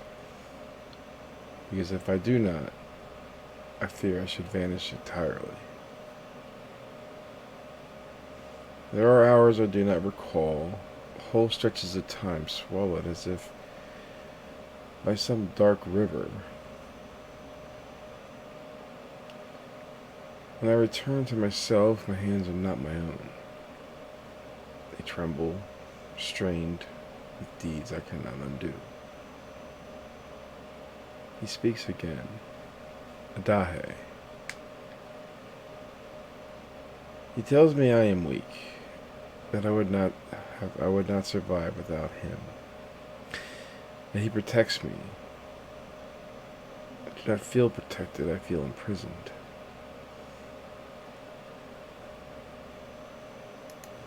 Hold on. Tell you what I'm gonna do. Tell you what I'm gonna do. That's not it. Son of a bitch. Alright. He tells me that I'm weak, that I do not survive without him, that he protects me. I do not feel protected, I feel imprisoned. I remember her, the woman in the asylum. Her eyes were wrong, too bright, too knowing.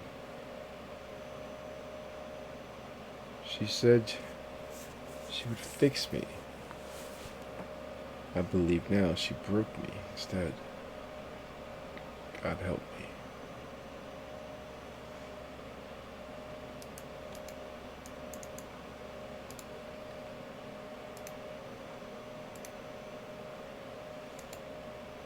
March 27th, 1800.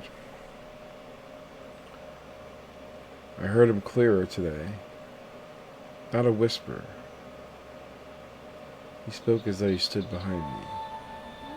You needed me, Jack. I told him to leave me. I shouted it aloud like a madman. Perhaps I am one. He laughed. There's something terrible in that laughter. It's not human. It's hunger.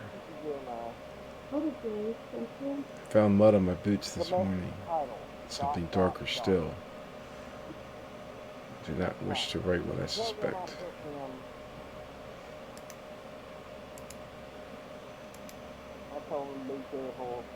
March 28th, 1900. I remember it.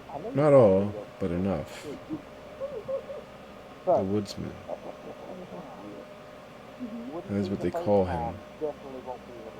I heard it in passing once before the asylum, whispered in taverns, a ghost story for grown men. That ghost is me, or him, or both. Dear God, Spencer, his finger. I see it when I close my eyes. I feel the blade again, though I swear I did not hold it. Adahe says he would have spoken.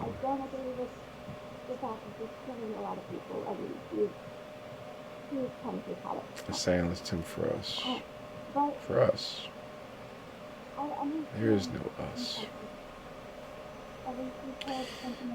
March 29th, 1900. Mother. Sabina.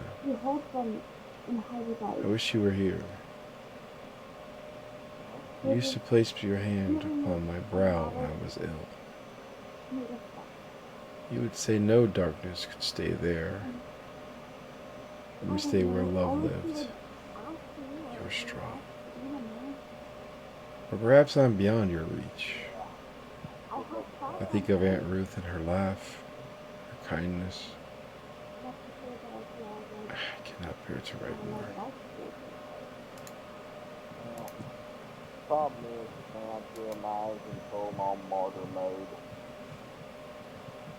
March 30th, 1900. He grows angry when I write.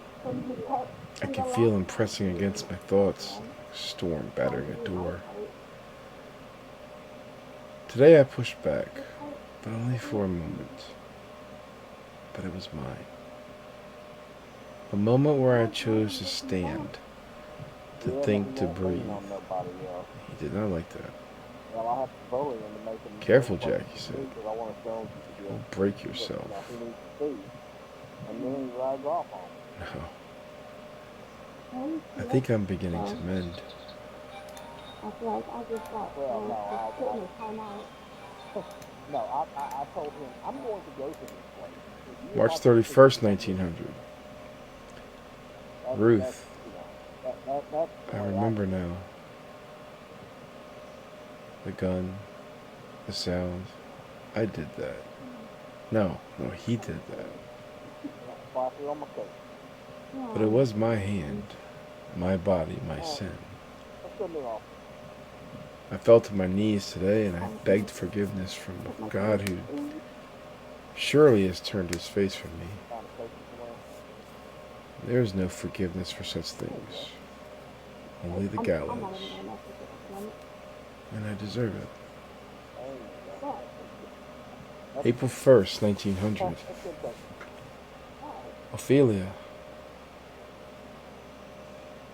I dare not even write your name, and yet I must.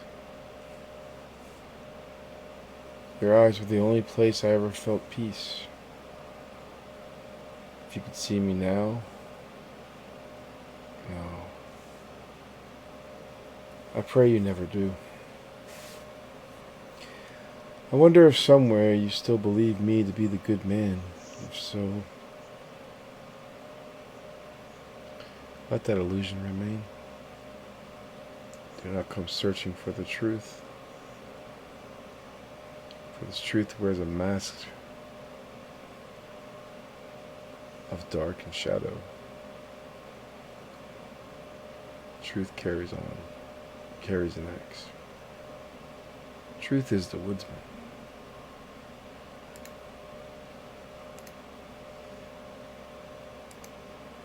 April 2nd, 1900. I fought him again, longer this time. It was like drowning, but I held on. I felt his fury. It burned through me. You are nothing without me. But I was something. If only for seconds, he faltered. I know he did. And it frightened him. He is changing, more frantic. He no longer speaks with certainty. There's doubt now, cracks in his voice. cannot survive alone, he insists. But I think perhaps he cannot survive me. He tries to drag me under, to bury me in guilt and fear. And it works. God, it works. But not at all once, not as it once did. I see him now for what he is, not a protector, parasite. April 3rd, 1900. The nights are worse. He thrashes, rages. I wake with my nails dug into my own skin as though I have been clawing myself back into existence. I am afraid to sleep. Afraid of what he will do if I loosen my grip. But I am also afraid. I am winning because because if I win, I must face everything I have done. There will be no one left to blame.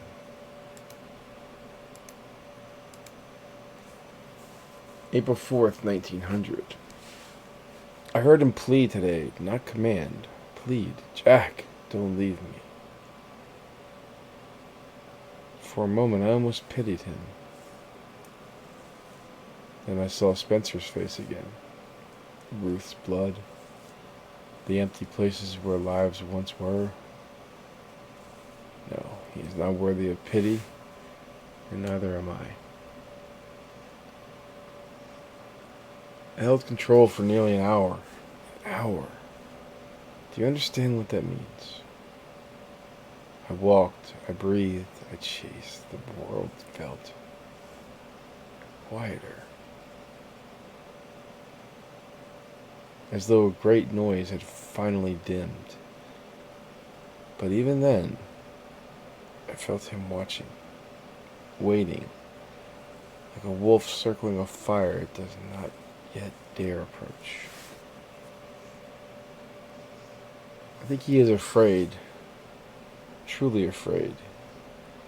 He lashes out without purpose now, anger without direction. Makes him careless, weak. I cannot celebrate this because his desperation makes him dangerous. If he loses completely, what will he do in his final moments? What horrors will he try to carve into the world before he fades?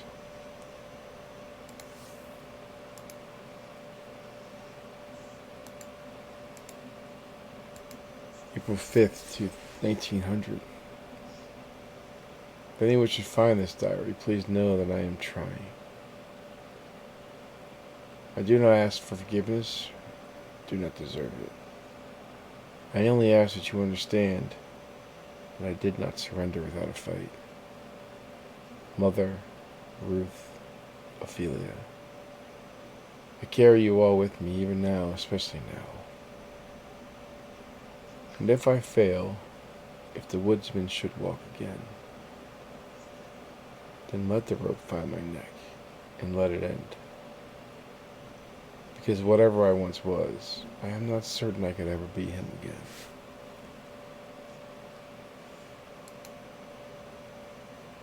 And that's where the journal stopped. Because that's where Helga took it.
out there by myself.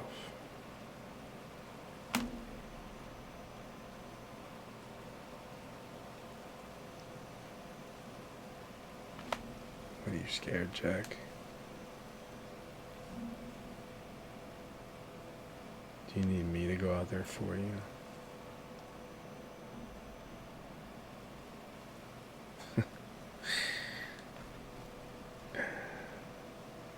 I don't need you for anything. You have no control anymore. You never did.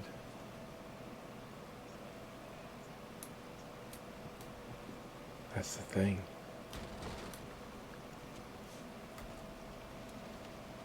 That's the responsibility I need to take on my own.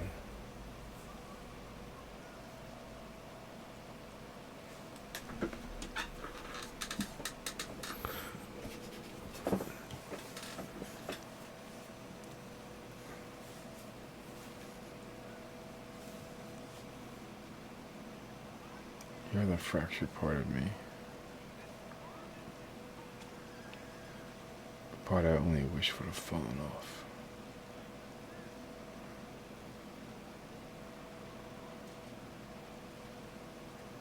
But you linger around. And for what?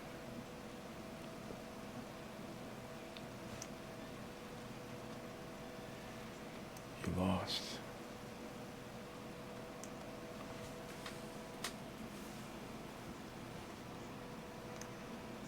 There are people here who care about me more than they fear me.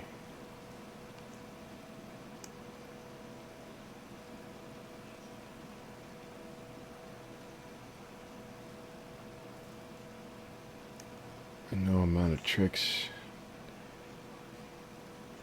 can change that.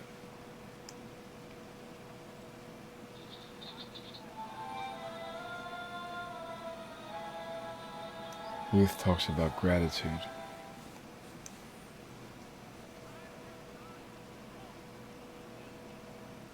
Everything I'm grateful for is everything I almost lost and everything I've hurt.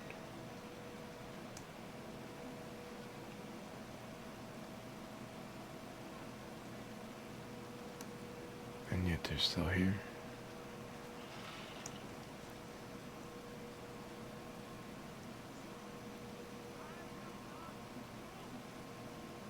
Despite all your games,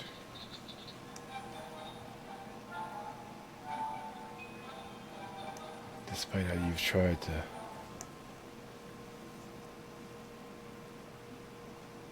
bury me,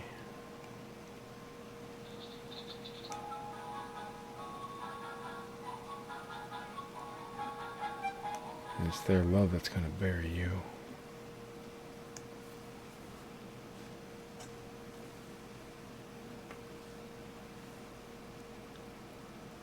I cannot do that on my own. I know that.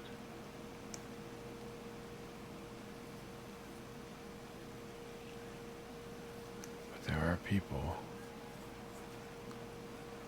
that won't let me fail. And that I'm truly grateful for.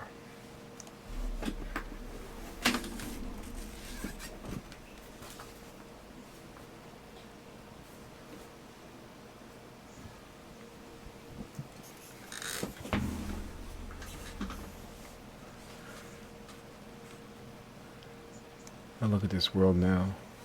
It's bigger.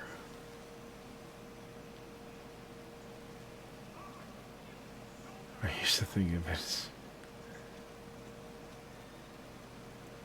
just a playground. A little boy to play in.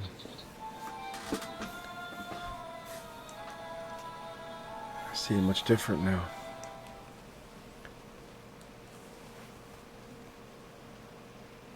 I see it for what it really is.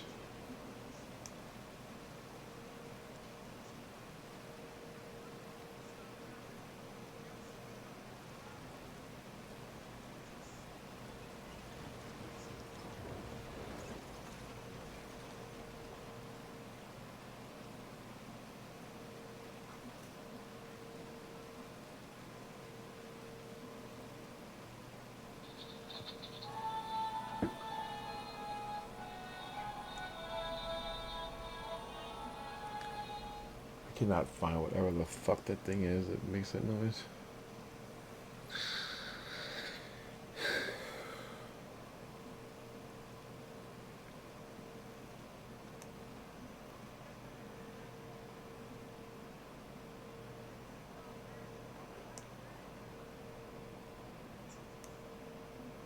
Sun's cresting over the horizon.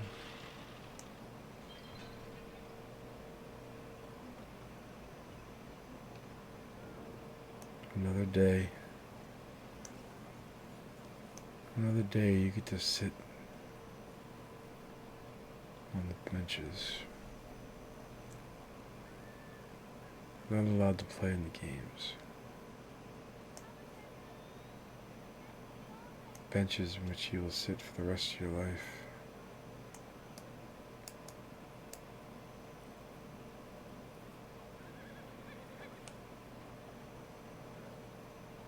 The rest of our life.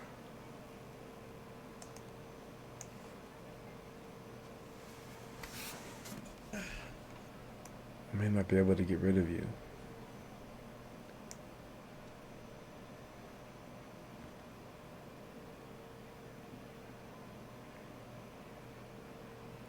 But I can certainly contain you. I know that now. Yeah, that's it. Thank you.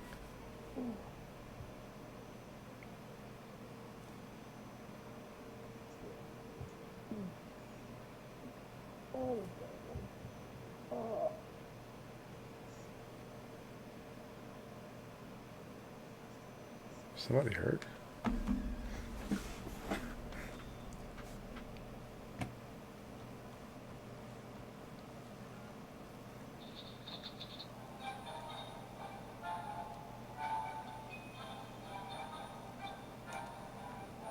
Won't be long. I see you now for who you are. Yep. Thanks, Doc. I appreciate it. Mm-hmm. Oh, okay.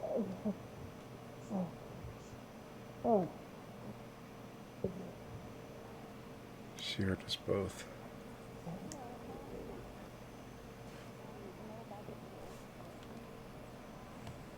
Yeah, see, I'm going to put up there. I remember. That's what you're talking about. All the damage you tried to cause.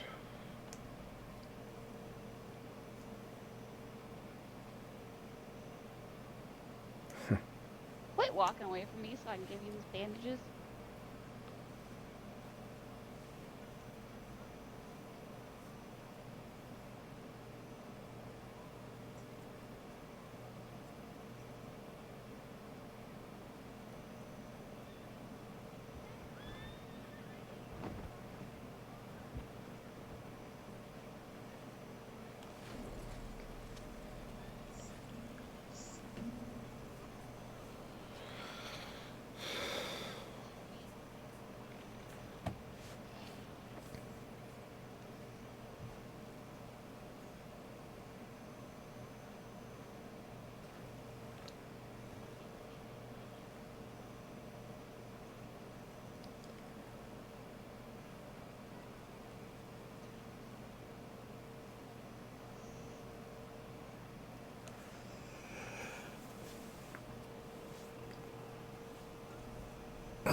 I don't know if anybody else is coming, but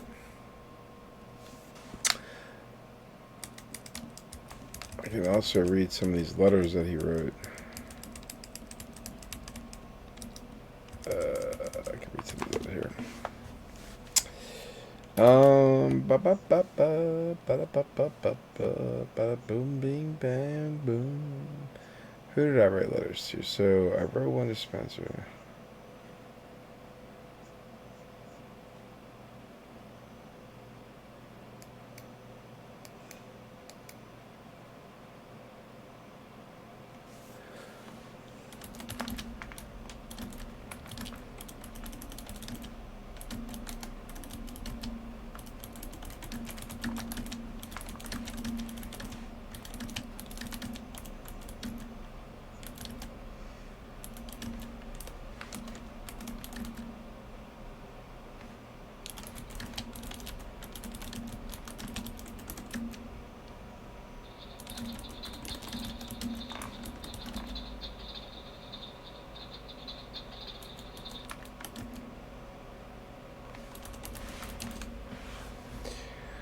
Alright, I did write Spencer one. Where the hell is... I wrote a total of 4 letters. So I'll read Spencer's first, so...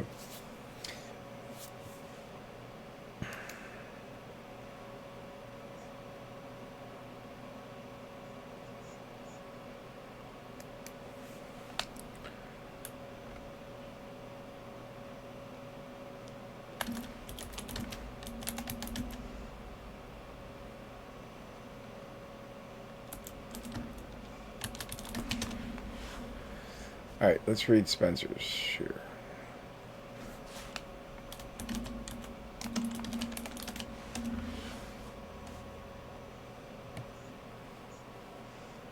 Alright.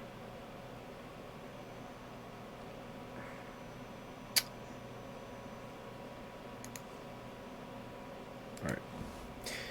Spencer, I do not know if this letter deserves to reach your hands, but it's the only thing I have left that resembles honesty. My name is Jack. You know that name? But I am no longer certain what it truly means. There are parts of me that I cannot contain. Parts that were not born naturally, but carved into me. One of them calls himself Adahe. He's cruel, certain, and unyielding. He believes he protects me, and every terrible thing he has done was necessary. That is a lie I can no longer hide behind. He was made and forced into existence by a woman who saw weakness in me and reshaped it into something violent in that place where I was already breaking. She turned fracture into a weapon. None of that absolves me. I remember enough, not everything, but enough to know what has been done in my name, with my hands. I feel it. Spencer, every moment of it sits inside of me like a weight that will not shift. I do not write to explain it away, and I will not insult you by asking for you to understand. There is no understanding what makes this right. I am sorry.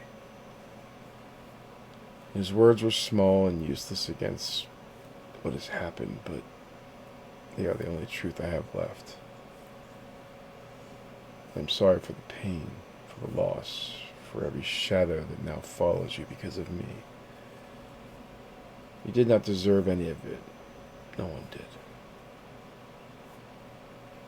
I do not expect forgiveness. I would not accept it if it were given. There are things a man does that place him beyond that reach. And I believe I crossed that line long ago. There is justice in this world, and I deserve whatever comes my way. I have thought it often, I have thought often that the noose would be more mercy than I have earned. But before that day comes, I need you to know that somewhere beneath all the damage, There's still a part of me that sees clearly enough to feel this regret. To know the difference between what I was, what I became, and what I should have been. I am sorry, Spencer, truly. And then I wrote one to my mother. Let's see, I wrote one to Ruth.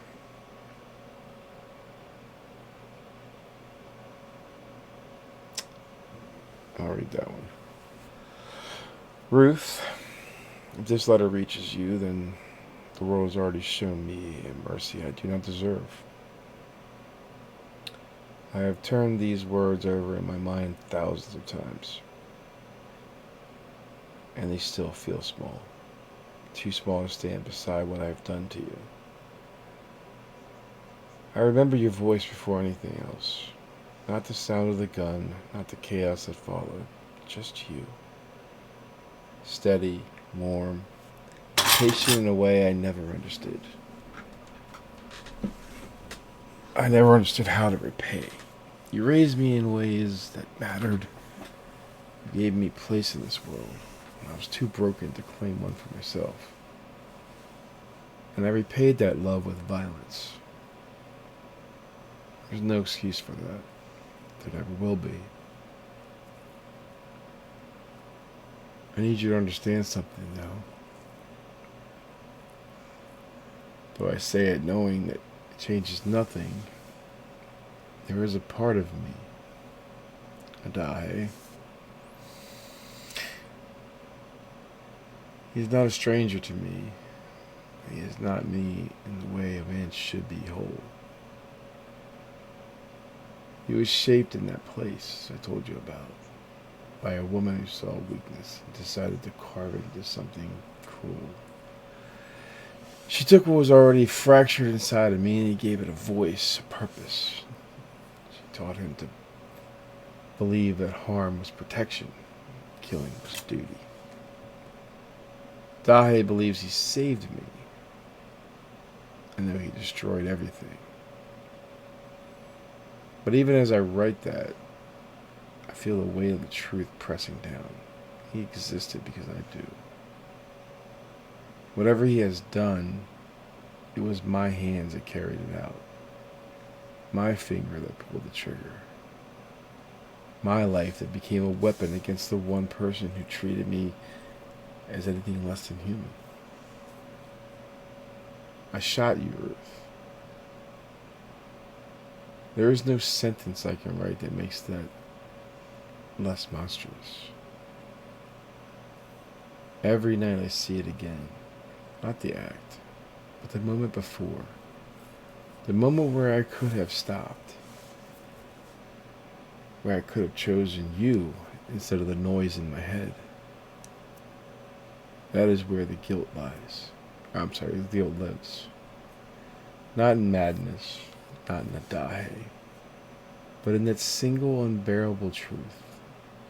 I failed you when it mattered most. You loved me, you chose to love me, even knowing what I was struggling with.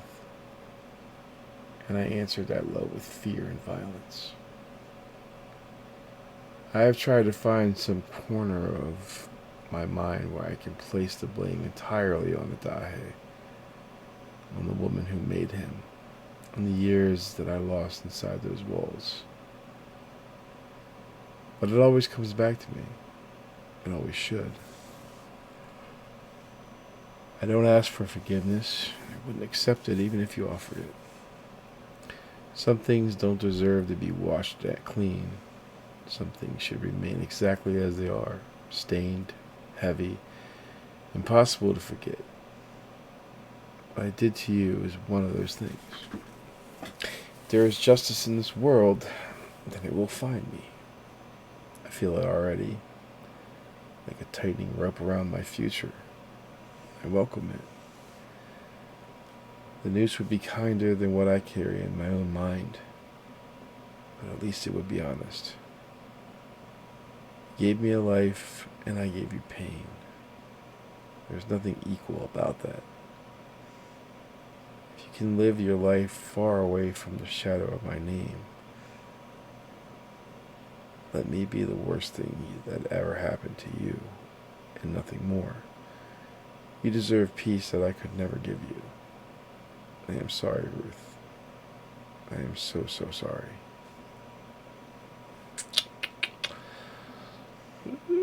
Chihuahua. All right, so I did write another one to Mato.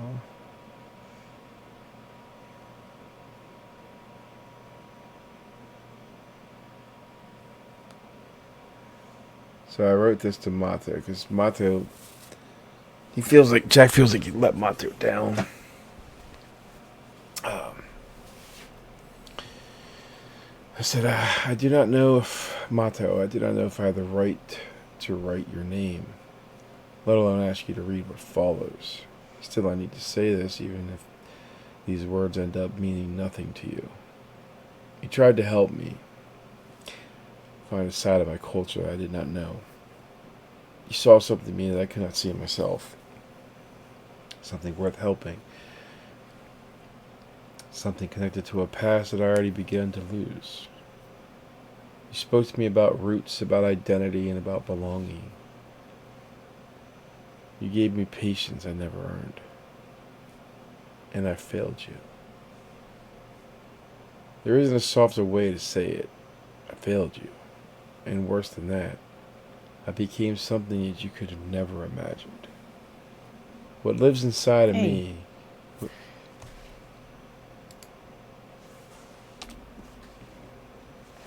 You alright, sweetheart?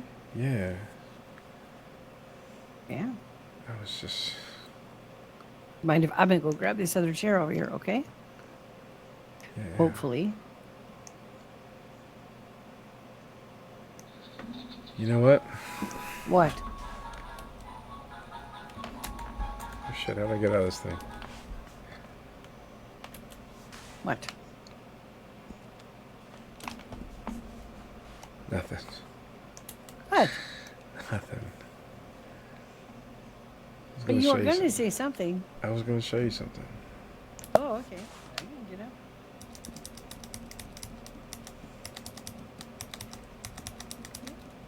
Here we go. I'm old, but I'm not that fucking old. Come here. Yeah.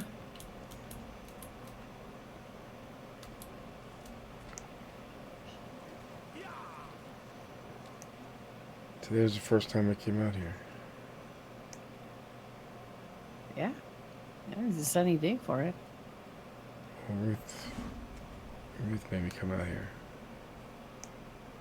Yeah? I haven't been out Good. here since. I was too afraid to come out here. Why?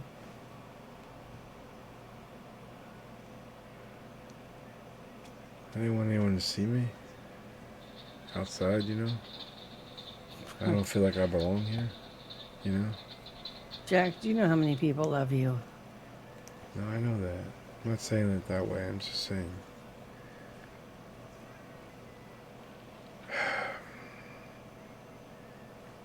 You know, Ruth gave me my journal back. Yeah, I was happy that she had it, and I was happy that it did not turn out to be what you thought. So. No, it's not. I wanted her to tell you. I felt it was better, so.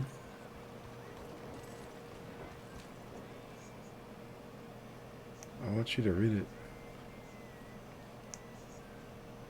Are you sure about that? I'm very sure. All right.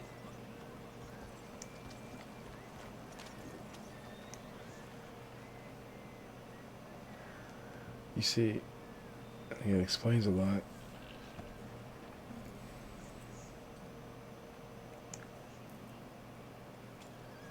See,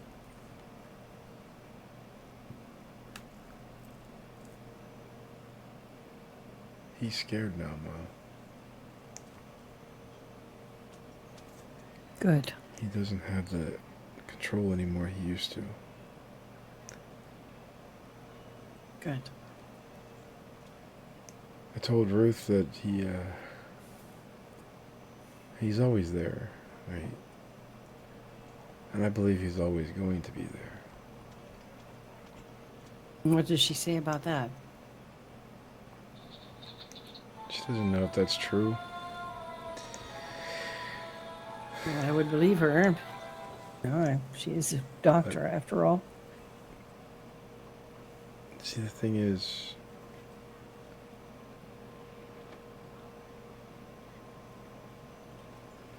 the last time he came out was 3 days ago. Hmm. But it wasn't for very long. I was able to grab him back. What triggered it? Did you get stressed An about something? argument- I had an argument with Helga about some things. Yeah, I got upset about it. He looks for cracks, Cracks often moments come of- with anger like and moments of weakness, doubt. you know, Yes. anger, fright, fear. Doubt. Don't forget Yeah. that. But it's not so easy for him to slip through those cracks anymore. Because I know who he is, and I know who that woman is.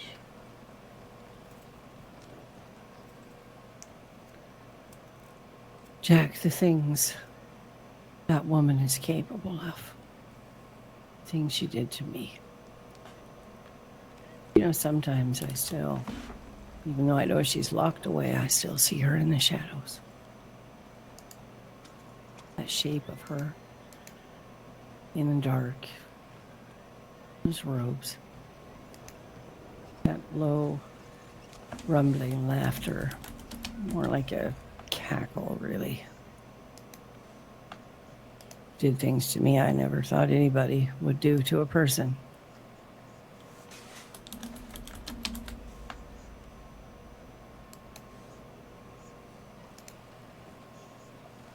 Some things never go away.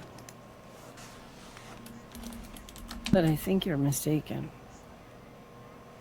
I don't think you need to think of this as this other person that you have to fight against. It's not another person. You see, I've had these dreams, these recurring dreams. The same dream over and over and over again for a long time. Recently, they've come back. I'm in the house with you and Gypsy. You're young, probably around 4 or 5 years old. You were, Gypsy, a little bit older. By minutes, but still, you're elder. And all I can think of is this horrible feeling that someone is trying to get in the house. And it is terror in its purest form in the dream. I can feel it, just pure, bone-chilling terror. And I see this shadow outside the window. I can't really make it out, but it's scratching to get in. It's trying all of the doors, all of the windows. I wake up. Barely able to breathe, sweat pouring from my brow. Every time, even though I know what it is now. Because what it is, that shadow outside, trying to get in, it's me. The part of me that I'm afraid of. The part of me that I don't acknowledge. Trying to get in.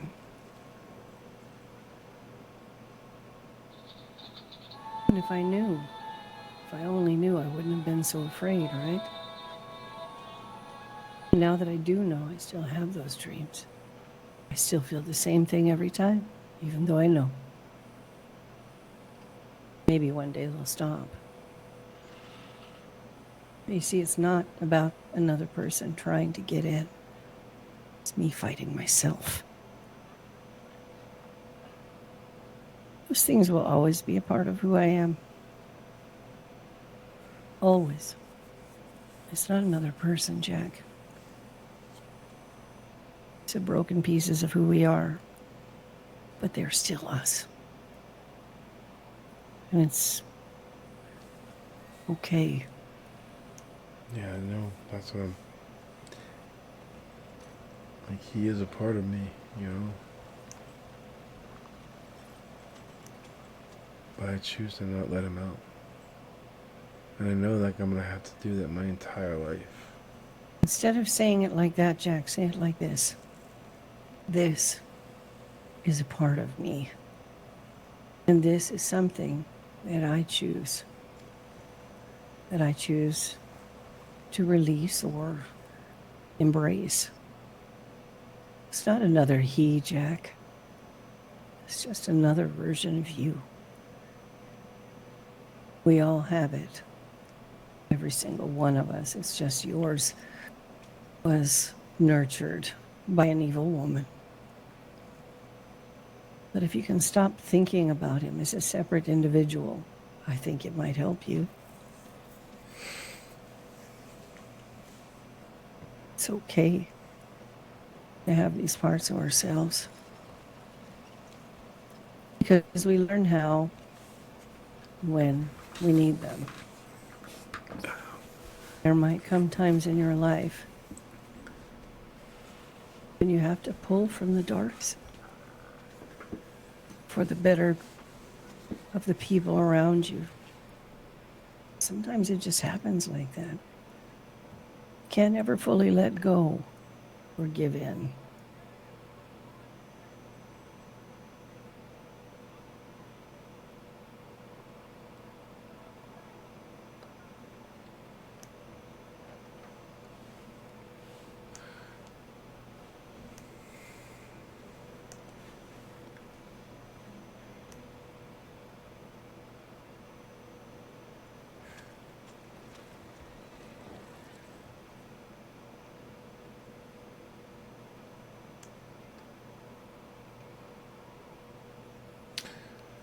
Ruth asked me to write about gratitude. Mm-hmm. I was just out here talking.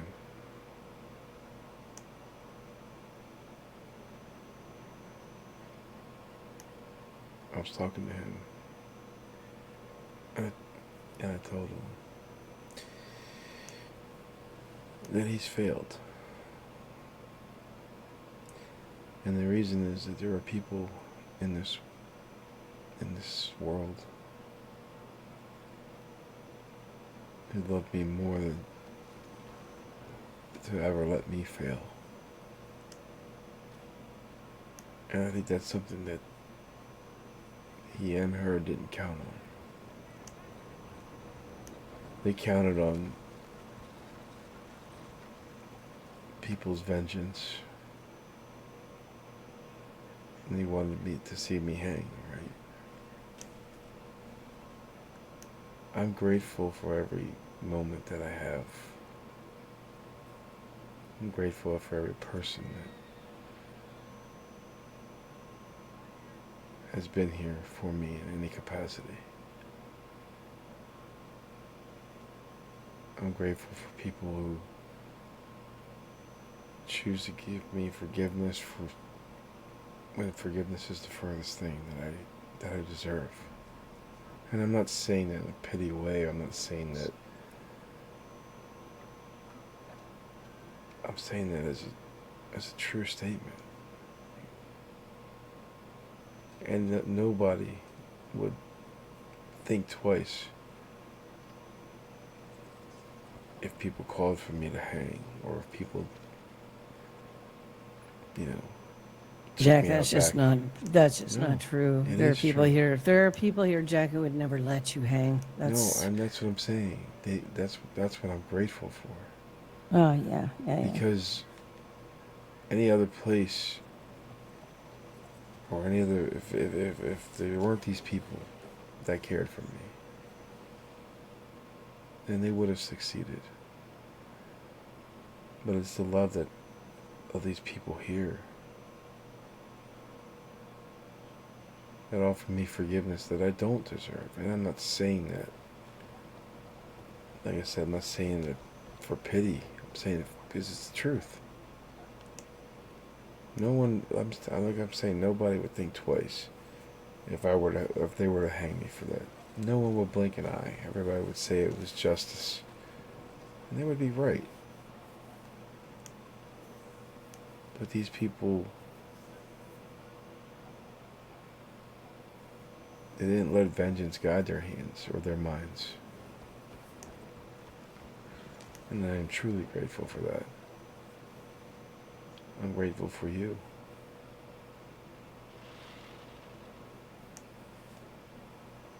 Not once did you waver. Your love and your support was there. Even when you looked at the darkest side of me. I would be helpless to do anything but love you, Jack. Even if that darkness was you, I think that our souls, when we give birth to our children, they don't belong to us anymore. Because we love. It's just what we do. We love our children. We are compelled. We have no choice. Not really. Not when you look into their eyes for the first time. Not when you think about the promise and the hope and everything that led up to those beautiful souls that are brought to us. I couldn't do anything but love you, Jack. I always will, no matter what. You could be the worst scoundrel in the world, and I would still long to just hold you, kiss the top of your damn head.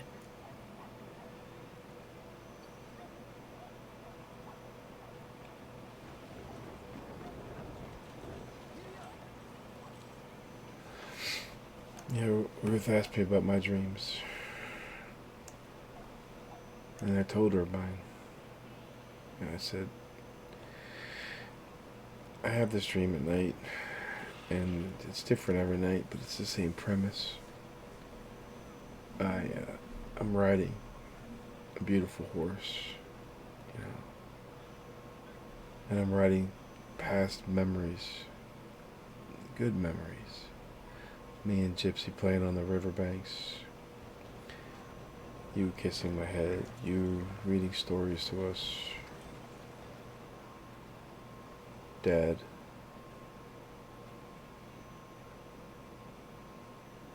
The times, you know,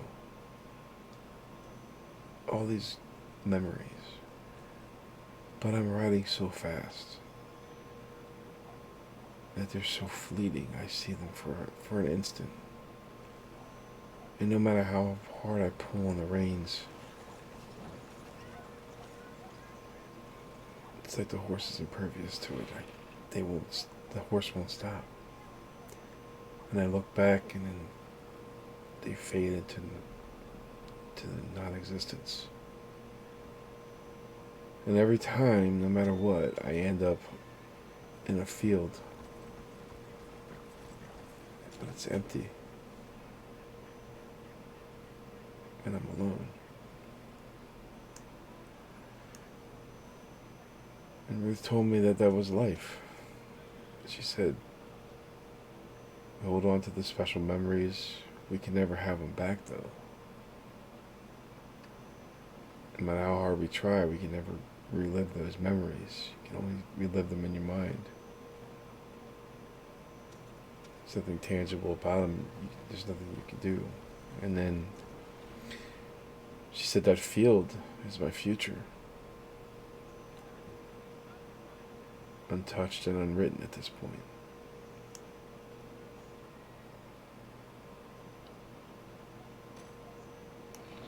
And the future scares me.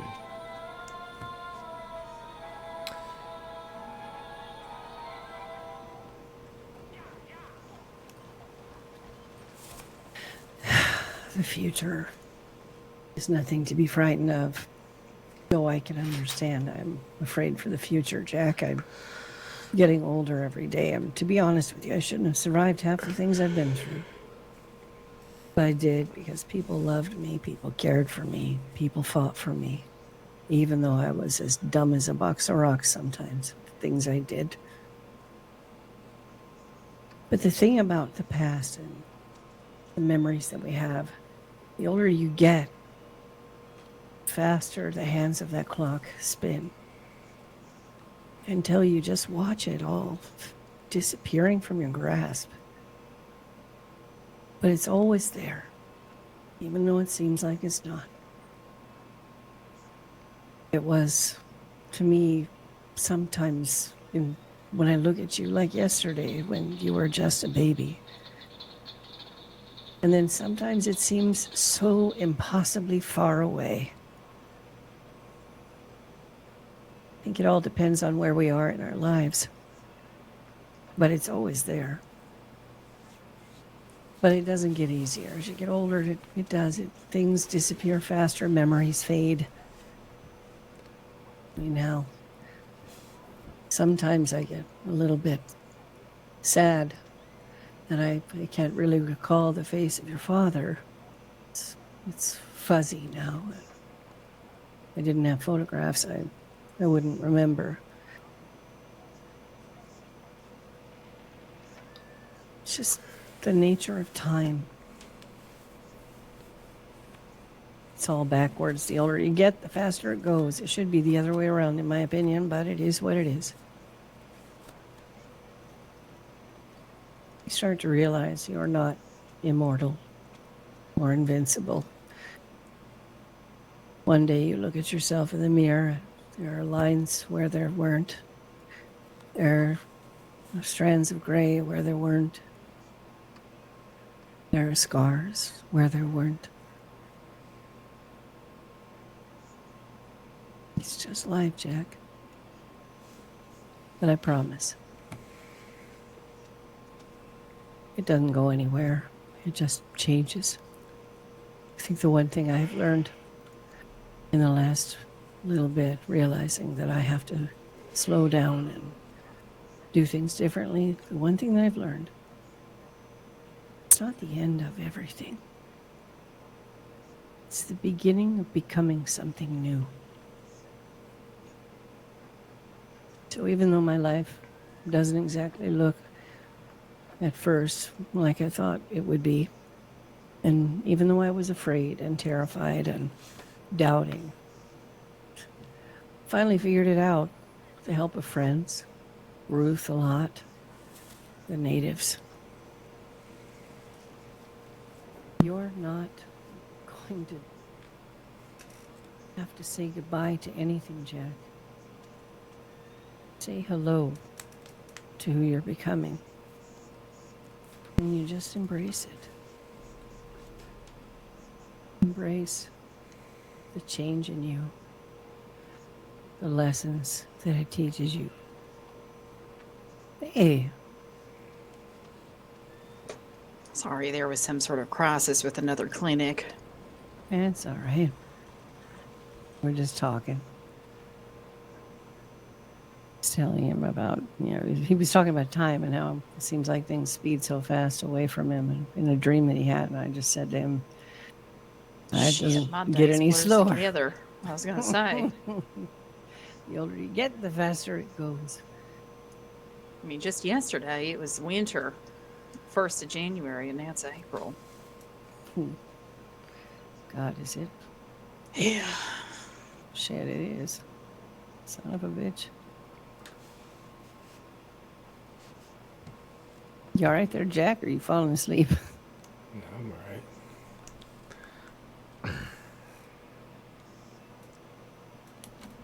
But it's like I said, Jack. You don't have to think of it as anything other than everything that happens to us in our lives. We aren't disappearing. We don't disappear ever. We just become the person that is meant for us to become. Life changes, and we go with it. Thought it was going to be really hard, and I did feel sorry for myself for quite a while, but I don't anymore. So sorry for herself. Trust me, she had to hear it all.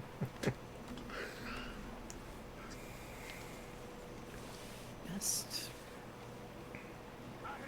take what you need to learn from it, accept it, and know that this is who you are becoming. This new version of you with all this experience, mistakes included, which I don't think there are mistakes personally, just lessons. But, you know, I always say that. It's like my thing, but it's all a part of who we are.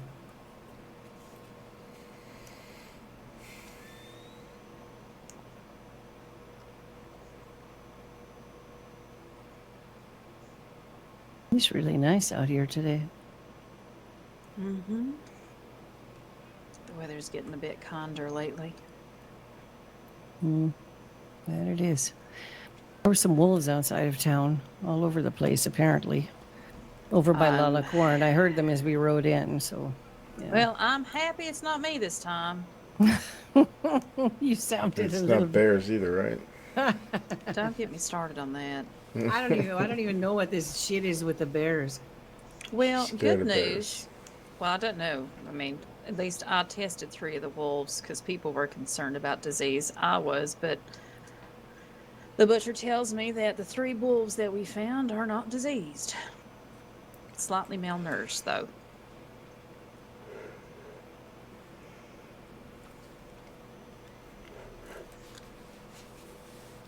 So it does kind of sound like that they're getting crowded out.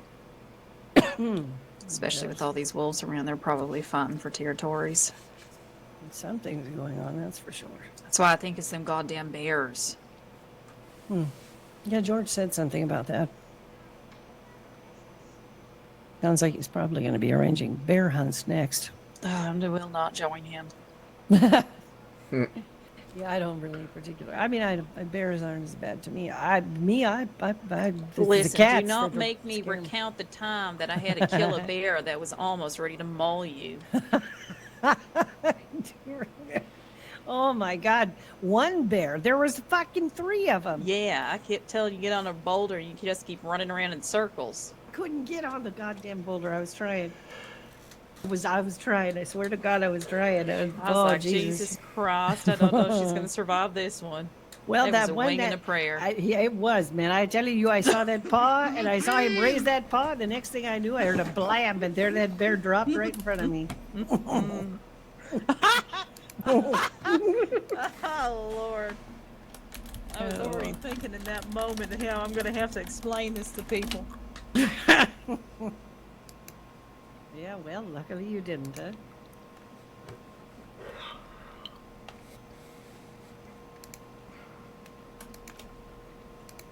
Oh, man.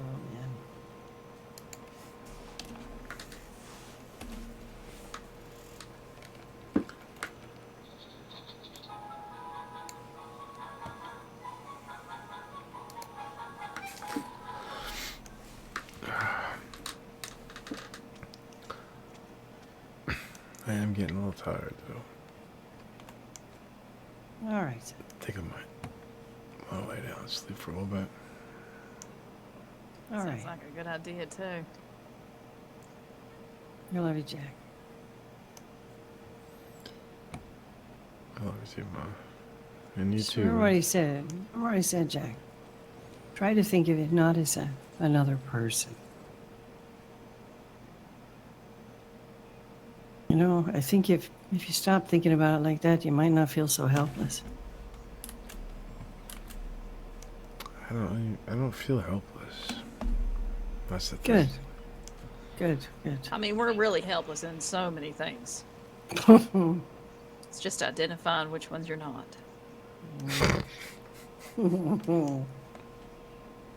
Well, I'm not helpless at eating. Oh, enchiladas. Oh, by the way, I brought you some enchiladas and some sopapillas here. Let me give those to you before you go to bed. Jesus Christ, I don't remember the last time I had an enchilada. Ooh, you want one too? I got extra. No. All right, Jack. I'm what's assuming your, they're what's from- your hat size? Oh yeah, you know where they're from. 19. Well, I can make a trip out there some other time. There you go. And let me give you, hold on, I got sopapillas too. I love sopapillas. They're so good. There you go. I got sweet stuff for you. Yeah? Thank you. You're welcome. Fucking Christ, man. I gotta find that thing. Well, come back and visit anytime you need it. Just tell me when. Or have Helga send me a fucking telegram. That woman's a brute. Jesus, where did you get her, Ruth? She's huge. She's mine. You can't take her. Like, believe me, I wouldn't even attempt. Jesus. She's a softie. Yeah, I hope so, because she sure doesn't look like one. She's Oh. very, very tall. Helga is actually a very. You know what? I need some You more want to know gypsy why I toast, like by the way. Helga? Is Oh, I'll make you because- some, honey. I'll bring it. I'll bring some by tomorrow and put it in Well, your. Yeah, Helga See, likes everybody thinks Helga's mean. The thing is, that Helga takes no bullshit. it. I trade her for cigarettes. Okay, he's You not trade her bribing what? Helga. Okay, she For probably just thinks gypsy it's toast? cute. Yeah. All right. Oh dear God. All right. I'll bring you some more gypsy toast. Don't worry. I'll put it in your. I'll put it in your little bin there if you're not awake. All right. All right. Good night. I love you, boy. Good night. Gratitude. That's the word of the day. Gratitude. And apparently, Jeremiah thinks that I'm sending anonymous All right, guys. Thank you, guys. We're gonna go ahead and raid Jeremiah while we're here. I need to get some sleep because I gotta get up in like 4 hours. So we are gonna go and raid Mr. Jeremiah.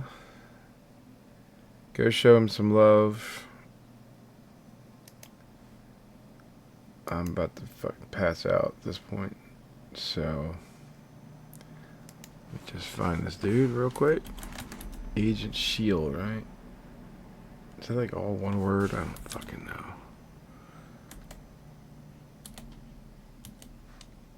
I spelled the fucking thing. I don't even know how to spell shield. I think it's 2 words.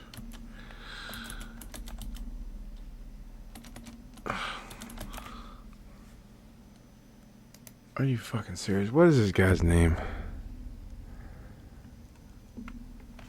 Oh, he's not even streaming anymore. Son of a gun. Alright, well, let's go over to Callie. Over to Callie. Here we go.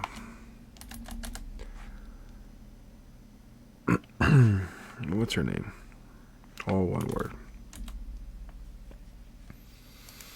Alright, guys. Thank you very much. I appreciate it.